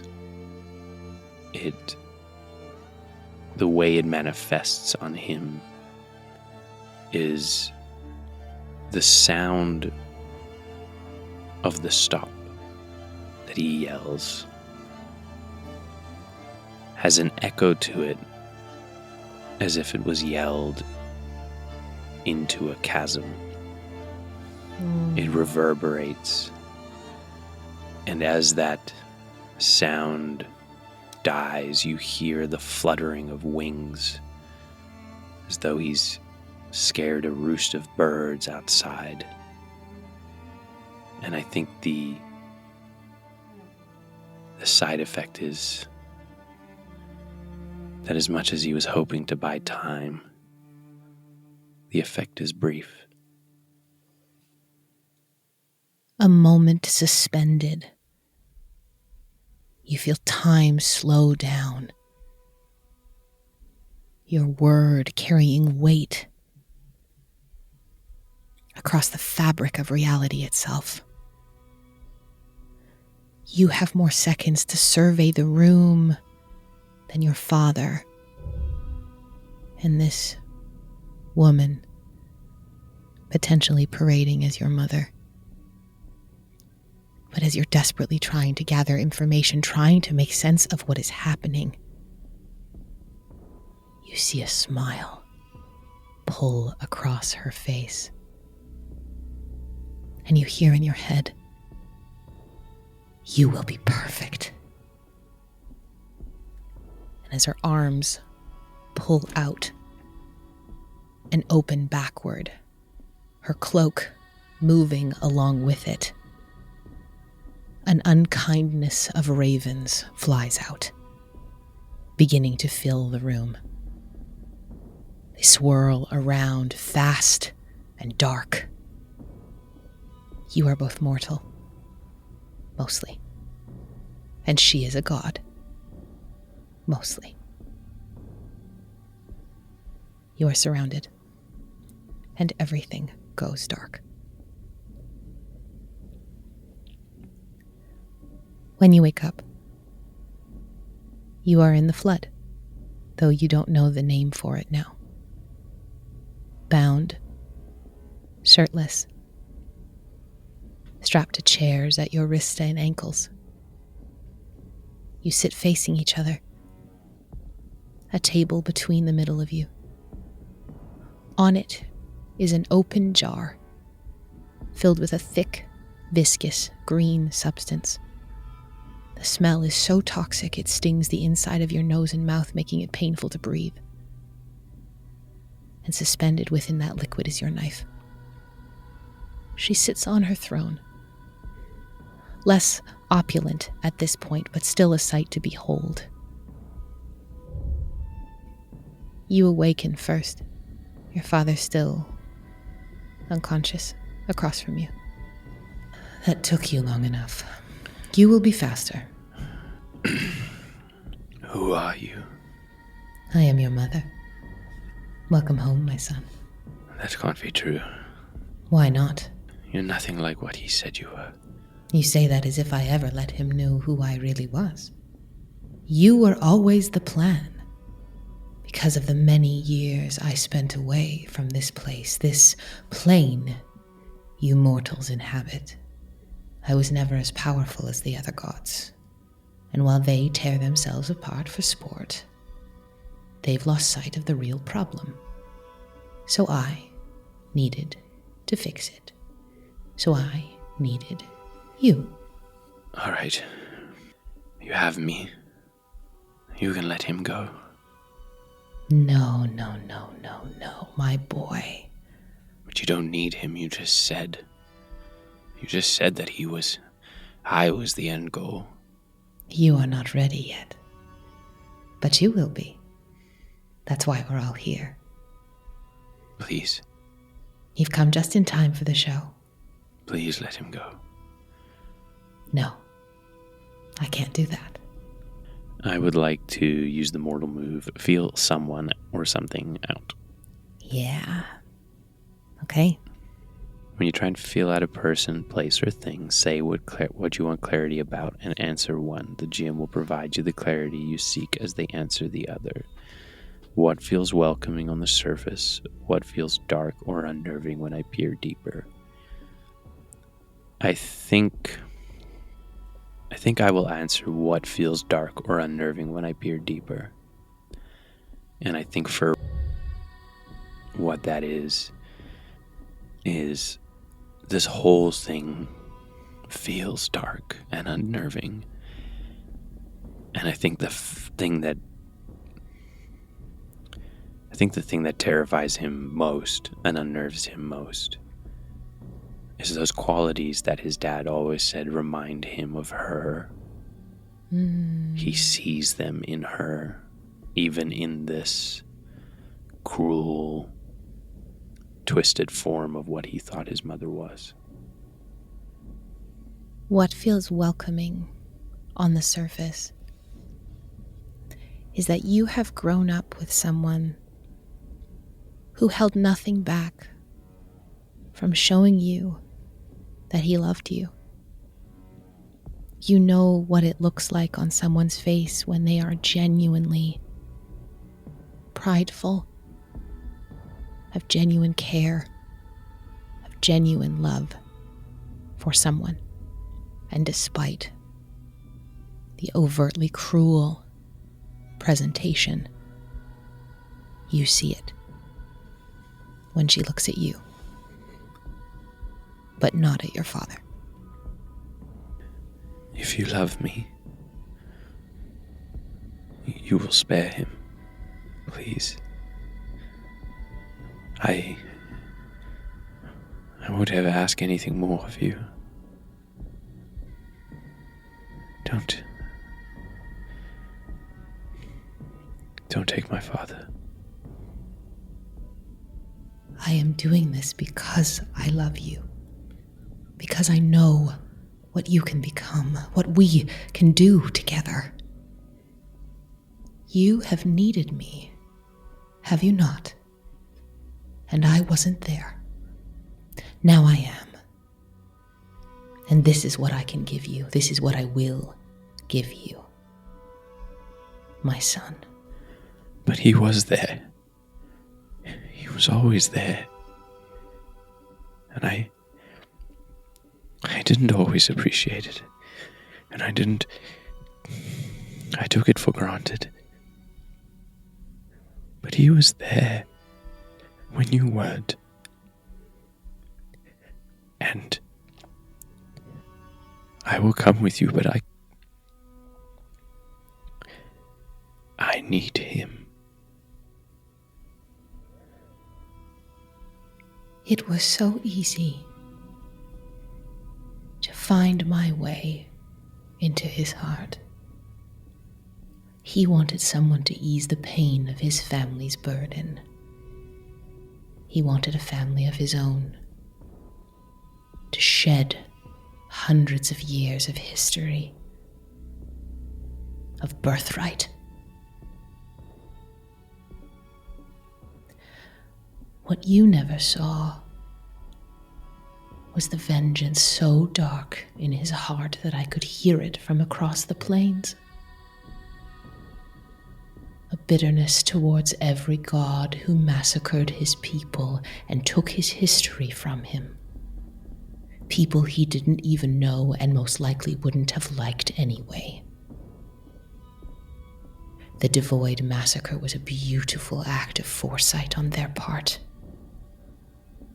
It will not keep the gods safe, but we should applaud its merits regardless.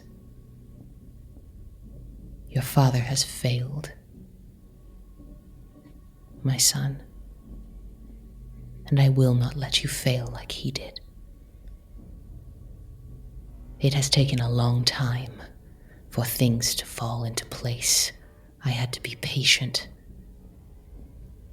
And when that wretched poisoner died, it was only a matter of time.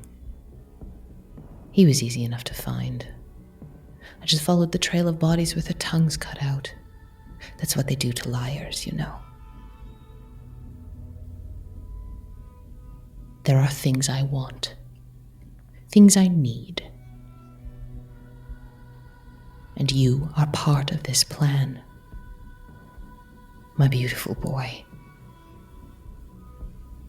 He didn't fail. He did exactly what he set out to do. He got away. And he took care of me. And now it is my turn. We will enact the Tribus Sanguis, and I will welcome you home. What is that? She approaches the table. Avison, you start to rouse, hearing the clink of the metal scraping across the floor. She walks over to the table, putting her hand in the jar. You hear a singeing sound as any flesh on her hand begins to burn off, but she does not flinch as she removes the Utoshan blade from what looks like the consistency of blood.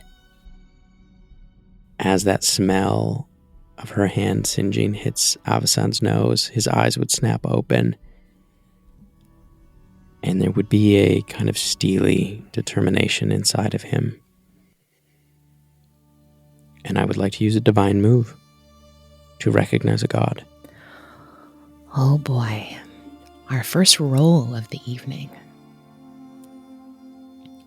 So when you want to recognize the signs or the influence of a god of the cradle, roll 2d6, and you'll add 1 for each true statement. You're in or near the domain. Yes. You're familiar with their gospel? I'm going to say no to that one. And it would be bad if you didn't know and didn't recognize. Yes. So that's a +2. I got 2 6s. Okay. So, That's an overkill. on an overkill, you realize that your divinity is actively trespassing against them right now. And the GM will say how. So with 2 6s for a 12, +2 for a 14.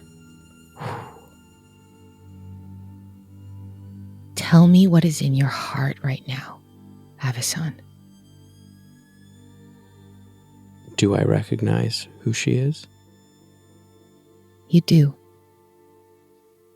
You recognize not the place, but the iconography of ravens. There is a crack in his determination that lets forth a flood as there is only forgiveness in his heart.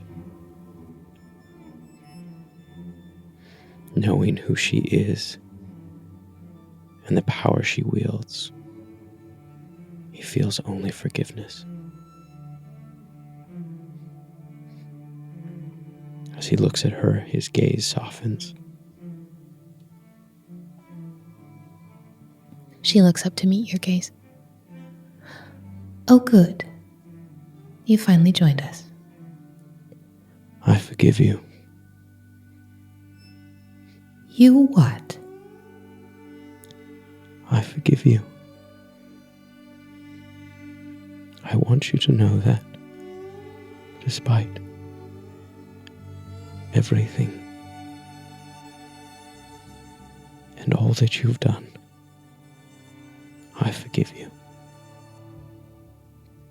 I hold no ill will in my heart. You gave me the greatest gift. It has been so long since I was a mortal. I forget, I think, what you're like. She looks to you. Take a moment to look at him and know that I have only ever wanted the best for you. My son, Father, I forgive you, and I pray. No, I do not pray.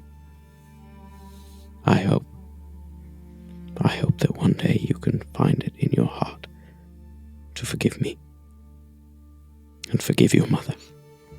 Father,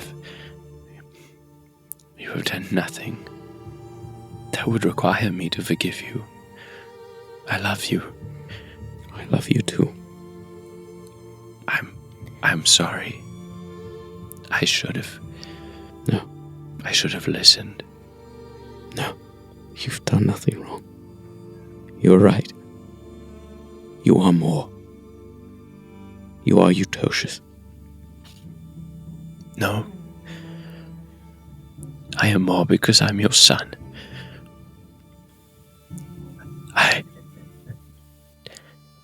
I am not who I am because I am Utocious. I am not who I am because she is my mother. I am who I am because you are my father. Whatever comes next, know that this is real. You and I. And what will I do when I don't have my anchor to tell me what is real? Trust what you can touch, what you can see, what you can smell, and trust yourself. She stands poised at the edge of the table, allowing you this final exchange. She dips the knife in the jar, coating the blade with the liquid. I invoke the blood of the liar to keep this blade's aim true.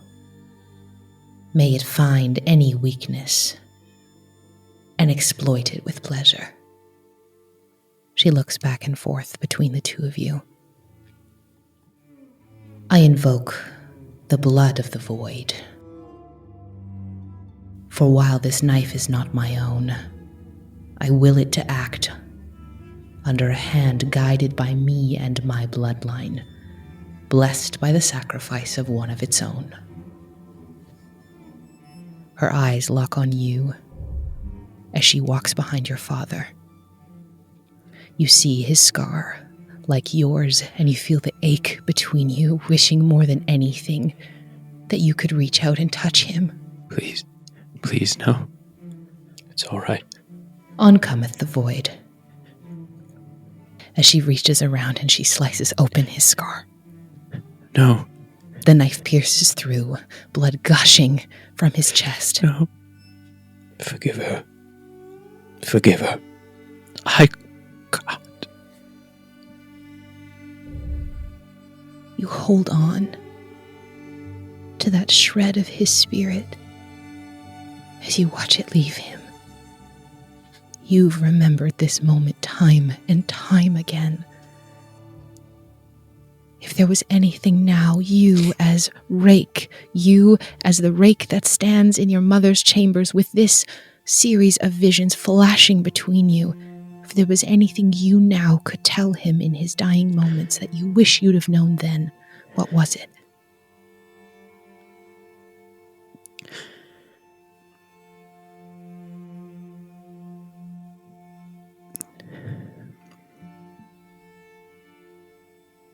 I love you.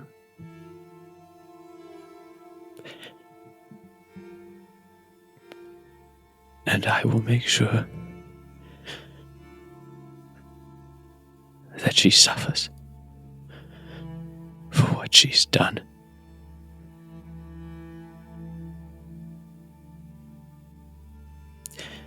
She will regret the day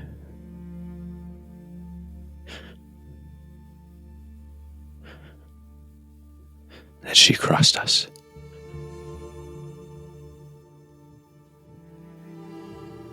Avasan, somewhere in the river, as you drift along, you hear it, and you know. She looks back at you, and finally, I invoke the blood of vengeance itself. This knife will know justice where there is none. It will know retribution where it has been lacking. It will know resolution to the betrayal that started everything. The grievous error I will see done right. She takes the knife and slices her palm, dripping the blood onto the blade. You see the knife alight with a red glow, the same one coming from her exposed eye as runes are burned into the blade. The purple crystal woven into the metal is gone, replaced with a bright, deep red. The handle now a bright white, still wrapped in that void black leather. She marvels at herself and her creation as she stalks towards you. With this knife, we strip you of your name and any ties to this mortal coil.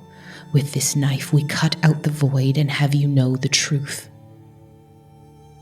With this knife, we gift you your true birthright, your ounce of divinity. You do not belong to the empty god. You never did. You belong to me. She kneels before you, taking the blade in her hands. You expect her to stab, and she presses it against your scar. The pain is excruciating. She is burning away that part of you, burning out your life as the son of Eutocius, burning away your tie to anyone in the world but her. As the searing dies down and you manage to regain your senses, she places the knife in your lap, almost gently, with an uncharacteristic reverence for it. And she reaches one clawed hand up to caress the side of your face. What does she see in your eyes? I think she sees helplessness. She sees someone who's tethered to reality is no longer there. I don't know if she recognizes it in that moment, but in that moment, she has made him more of a void walker than anything else possibly could have. She has made him crave the release of the nothingness. More than anything. A quiet fills the room before you hear her finish her ritual. The closing line of a malevolent sermon. My son, you will rake my talons across the face of anyone who opposes me, and they shall know the true meaning of vengeance. And you know that your name is now the one she has given you. Rake. And now, you must get to work. And with that, you steady yourself, and we find ourselves back in the flood, unbound and here of your own volition, doing as you're told. She cannot help but show you her true intentions, regardless of how much supplication you show. You know you've been caught. She sees you remember. And there is no time. She flies towards you faster than you can blink, and she pins you to the floor, the knife gripped in her hand and placed far too close to your ear for your comfort. You may think of him softly from time to time, holding those moments in the palms of your hands as if they were a fragile baby bird. But I will cut off those hands, those gifts I give to you, if you ever reach for him again. Do you hear me, Rake? Yes, Mother. Good. Now, if you're done daydreaming, perhaps you have enough attention left so we can get started. Yes?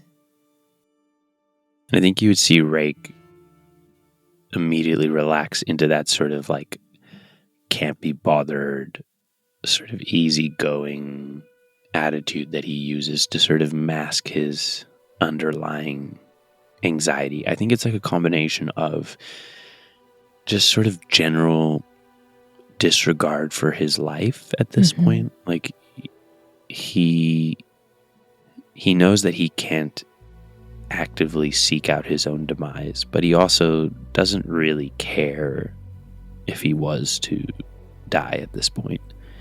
So there's a sort of like, yeah, whatever, this is what it is, and I just go along for the ride, as he sort of stands up and goes, all right, well, who am I to convince now? It's simple. Rake, there will be a young woman, blonde hair, light eyes, freckles across her nose. She will be wearing simple traveler's clothes, and she is bound for Temple Libika in Glass. She is on her way there now. I do not know her name, but she has it, my son. She has a bone to pick with our dear, sweet pussycat, and it is about time that we even the playing field once and for all. All you have to do is find her. She doesn't really sound like my type, but if I must. She's been busy, trying to bury her vengeance against Nepthisiket in love, but it won't last. Not with all the rage she has within her. Oh. You'll have to stoke it, Rake. Believe it or not, stoking rage for the gods is not as hard as it might seem. You must make it burn, so that once you teach her what to do with that knife, she won't hesitate. She won't falter. She cannot falter. We need her ready. That I can do. Good. Do whatever it takes. I don't care. Wrap her around your talon, and once she does it, we'll know it can be done. This will be the test. Because after the work I've put into you, I'm not going to risk you dying or being destroyed because of a careless mistake that we rushed into. Because if she can do it, untrained, as a mere mortal, untouched and untethered to the divine, so can you. And if she dies in the process, then we take what we've learned and we try again. We are going to make a Godkiller, my son. What a fine feathered pair we will make. Yes, we are. Good. If you hurry along, you can probably get there with enough time to re-ingratiate yourself back in glass, because it seems you've been gallivanting around Hood for a while. Slumming it, are we? Well, it's nice once in a while to mix it up with the delinquents. That just won't do. I need you sharp, like a good boy. You can use the basin to head there if you wish, or you can walk. I really don't care. Just get there. I'm going to see if I can delve back into my plane to draw some strength, so I will not be here to pick up the slack if you falter. I want what these gods have left to be a pittance to compare to what we bring to the table. And perhaps, if there is enough, and you do your job right, there will be some magic for you. As you wish, Mother. She makes a small motion with her hand that you may leave. I love you too. Always a pleasure to see you. Hope we can see each other again soon. Pick up those clothes on the way out, will you? I can't have you walking naked into glass. I would walk over to the pile of clothes, showing her my rear, and then make a big act of bending over to pick it up. What would you like to do now? I would get dressed, get everything in order. As much as I dislike my mother and do what she says begrudgingly, it is not in me to not do it well. So I prepare, I make sure everything is in order, and then I will take the basin to glass. Okay. You head back towards the pool, the basin that you fell into upon your arrival here in the flood. You know that you can use it for travel whenever you wish to go across the cradle, but you must give it something. Anything, really. But travel can be expensive these days. I think he walks up to the edge of the basin and he takes out the remaining of the husks. And knowing that they are the only thing that give him any sort of respite. And then getting rid of them, it'll be a while before he can procure more. He tosses them in the basin. You watch a small whirlpool start to form around the place where you throw the husks in, and as you do every time, without thinking, you simply step in.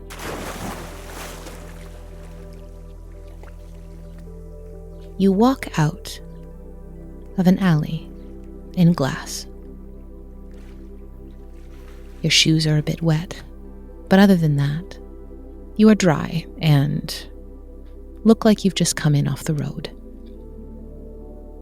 You've been to glass many times before. What would you like to do now? I think I would head right to the chime, and as I make my way there, I sort of start to think about what angle I'm going to take on this job, what I'm going to try and do, because I've learned from experience in dealing with people. This is the first time we've attempted this, but this isn't the first time that I've been sent to stoke the vengeance in someone to do something for us so that it wouldn't come back directly on me. And so I know from experience that I can't just lead with the end goal. there is a certain amount of almost courtship that comes into play with building trust with a person before I start to stoke that fire of vengeance that allows my mother to take control of them and their will. And I'm walking and I'm trying to figure out what is the best way to get this person to trust me first. And I think Rake decides as he's walking that he's just going to fall back to the one thing that he knows that he's very confident in. And that's his ability to charm. And I think as he's walking, he takes the ponytail down and sort of shakes his hair out so that it falls messily to his shoulders. He sort of wipes the dirt off of his face, not enough to come across as clean, but just so that he's got that sort of slightly travel-stained look. I think he tidies himself up. He adds a couple of, random pieces of metal to his coin purse so that it sounds like it's jingling more than the actual amount of gold contained within it. I think he stops for a second outside of a building with a window to observe his reflection. And he stares at it. He does the thing that he does every time he sees his reflection. It always starts off as an innocent glance to check his appearance, and it always ends with him studying his face, trying to see any resemblance that he has with his dad. And when he doesn't see it, he concludes that it must not be real. And he turns and he goes to find her. You head towards the chime, milling about the main square, keeping the steps of Temple Laibika in your field of vision.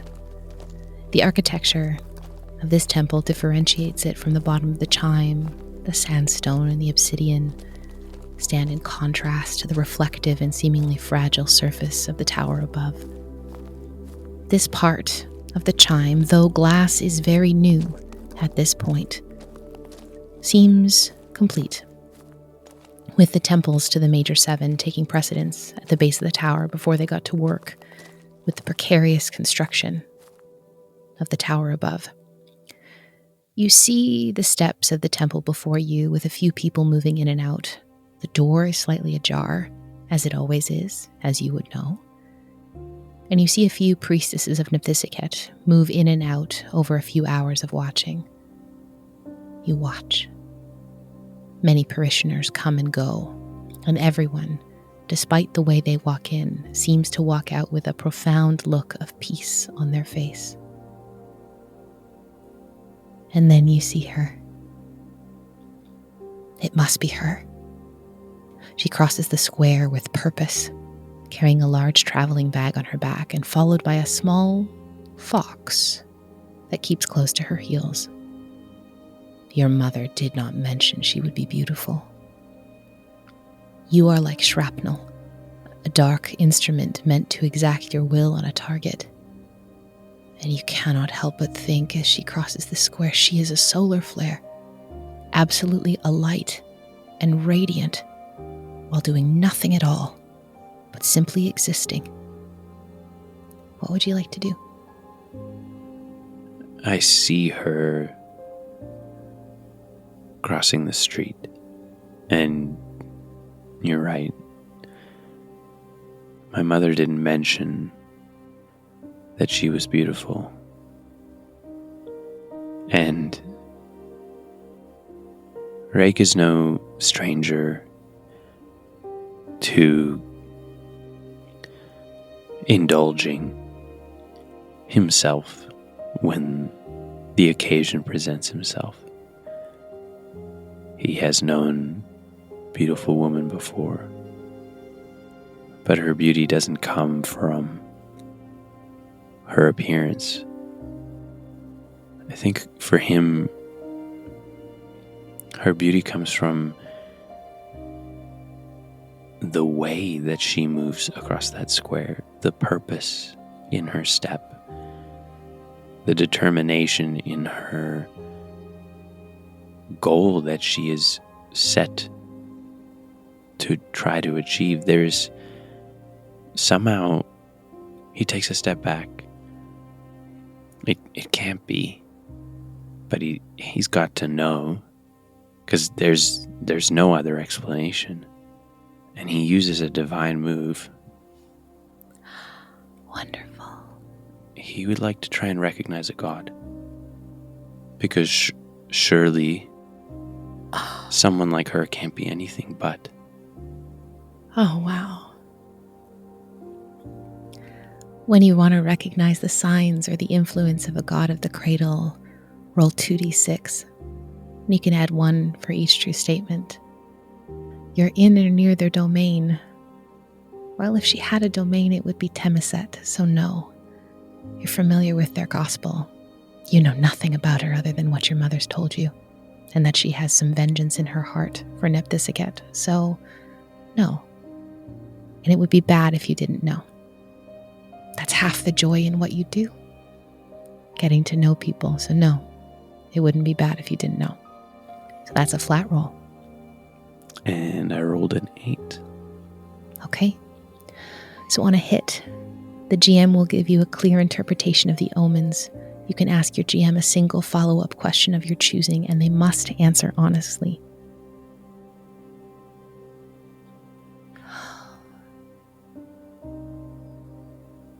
As someone who is touched with divinity, you are a godling.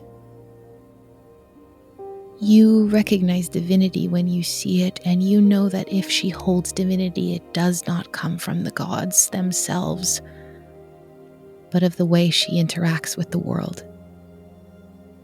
You see traces of Tielia, the maiden of the deep woods, the wild mother, especially in the fox that travels with her. You see traces of Neptisiket, but you're having a hard time placing why. Perhaps her desire to go to the temple, but it could be more than that. Something different than the vengeance that she holds, because there is that. You see a pain. You see a loss. You see a grief so strong, it is barely held below the surface. But she is radiant. You can ask me one question and I will answer it honestly. I couldn't do this when I was younger, but now that I see it in someone else, am I able to recognize it as similar as to what my father had? Are you asking me if she is Yatosha's? No, I'm asking if my father had some of the same buried divinity. If the way we love each other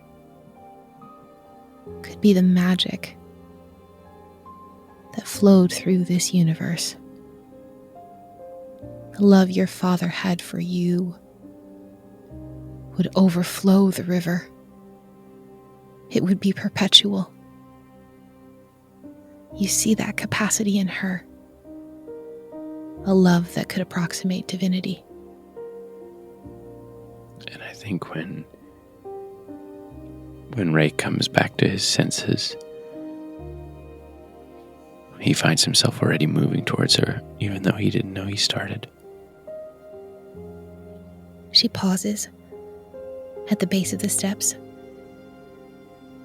You realize Coming from the flood, you might be colder than the air around, but you don't care. You call out to her. Hey, sunshine. You're not going to find what you're looking for in there. I can promise you that.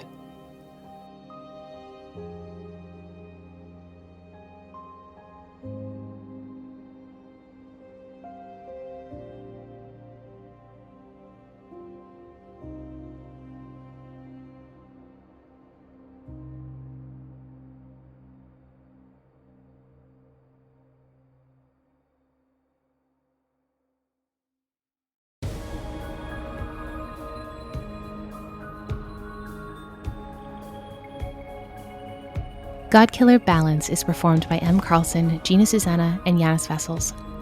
The voice of Avisan Utocius is Tim Carlson. This season's dramaturge is Tim Carlson. Special thanks to our campaign artist Mishi, who you can find at MishiArt on Twitter. Our main theme for this episode, Light and Dark, was composed by Sean McRoberts. Music and effects by Epidemic Sound. Cartography for this series by Haim Holter of Haim's Cartography. For more stories, come follow us everywhere at Blackwater D&D, and make sure to check out our main campaign on Monday night at 8 p.m. Pacific at twitch.tv/BlackwaterD&D. To play your own campaign of Godkiller and dive into your own divinity, go support Godkiller by purchasing the Ashcan on itch.io today, with the print version published soon by Evil Hat Productions. This show is made possible by our sponsors who graciously support us playing pretend and having feelings about it. We are grateful to be sponsored by Hero Forge, who offer fully customizable miniatures made with their online 3D character creator. Head on over to design your own Godkiller and get them printed in a wide variety of materials, including color printing options. With new content added each week, check out www.heroforge.com to start bringing your characters to life. This show is also proudly sponsored by Moonbeam, a better and safer way to stream. Dive into realms for vibrant community hubs where creators keep 100% of what they earn while protected by Pixis, a revolutionary moderation tool that learns and adapts to your boundaries. So check them out and join Moonbeam today. Finally, we're thankful to our patrons for joining us on our second journey through the Cradle. You too can come join us on Patreon, where you can check out behind-the-scenes info, our Talkback Show Chatwater, as well as exclusive Godkiller bonus content and so much more. Head on over to patreon.com/BlackwaterD&D for all the details. See you next time, heretics, and to all the gods out there, be safe.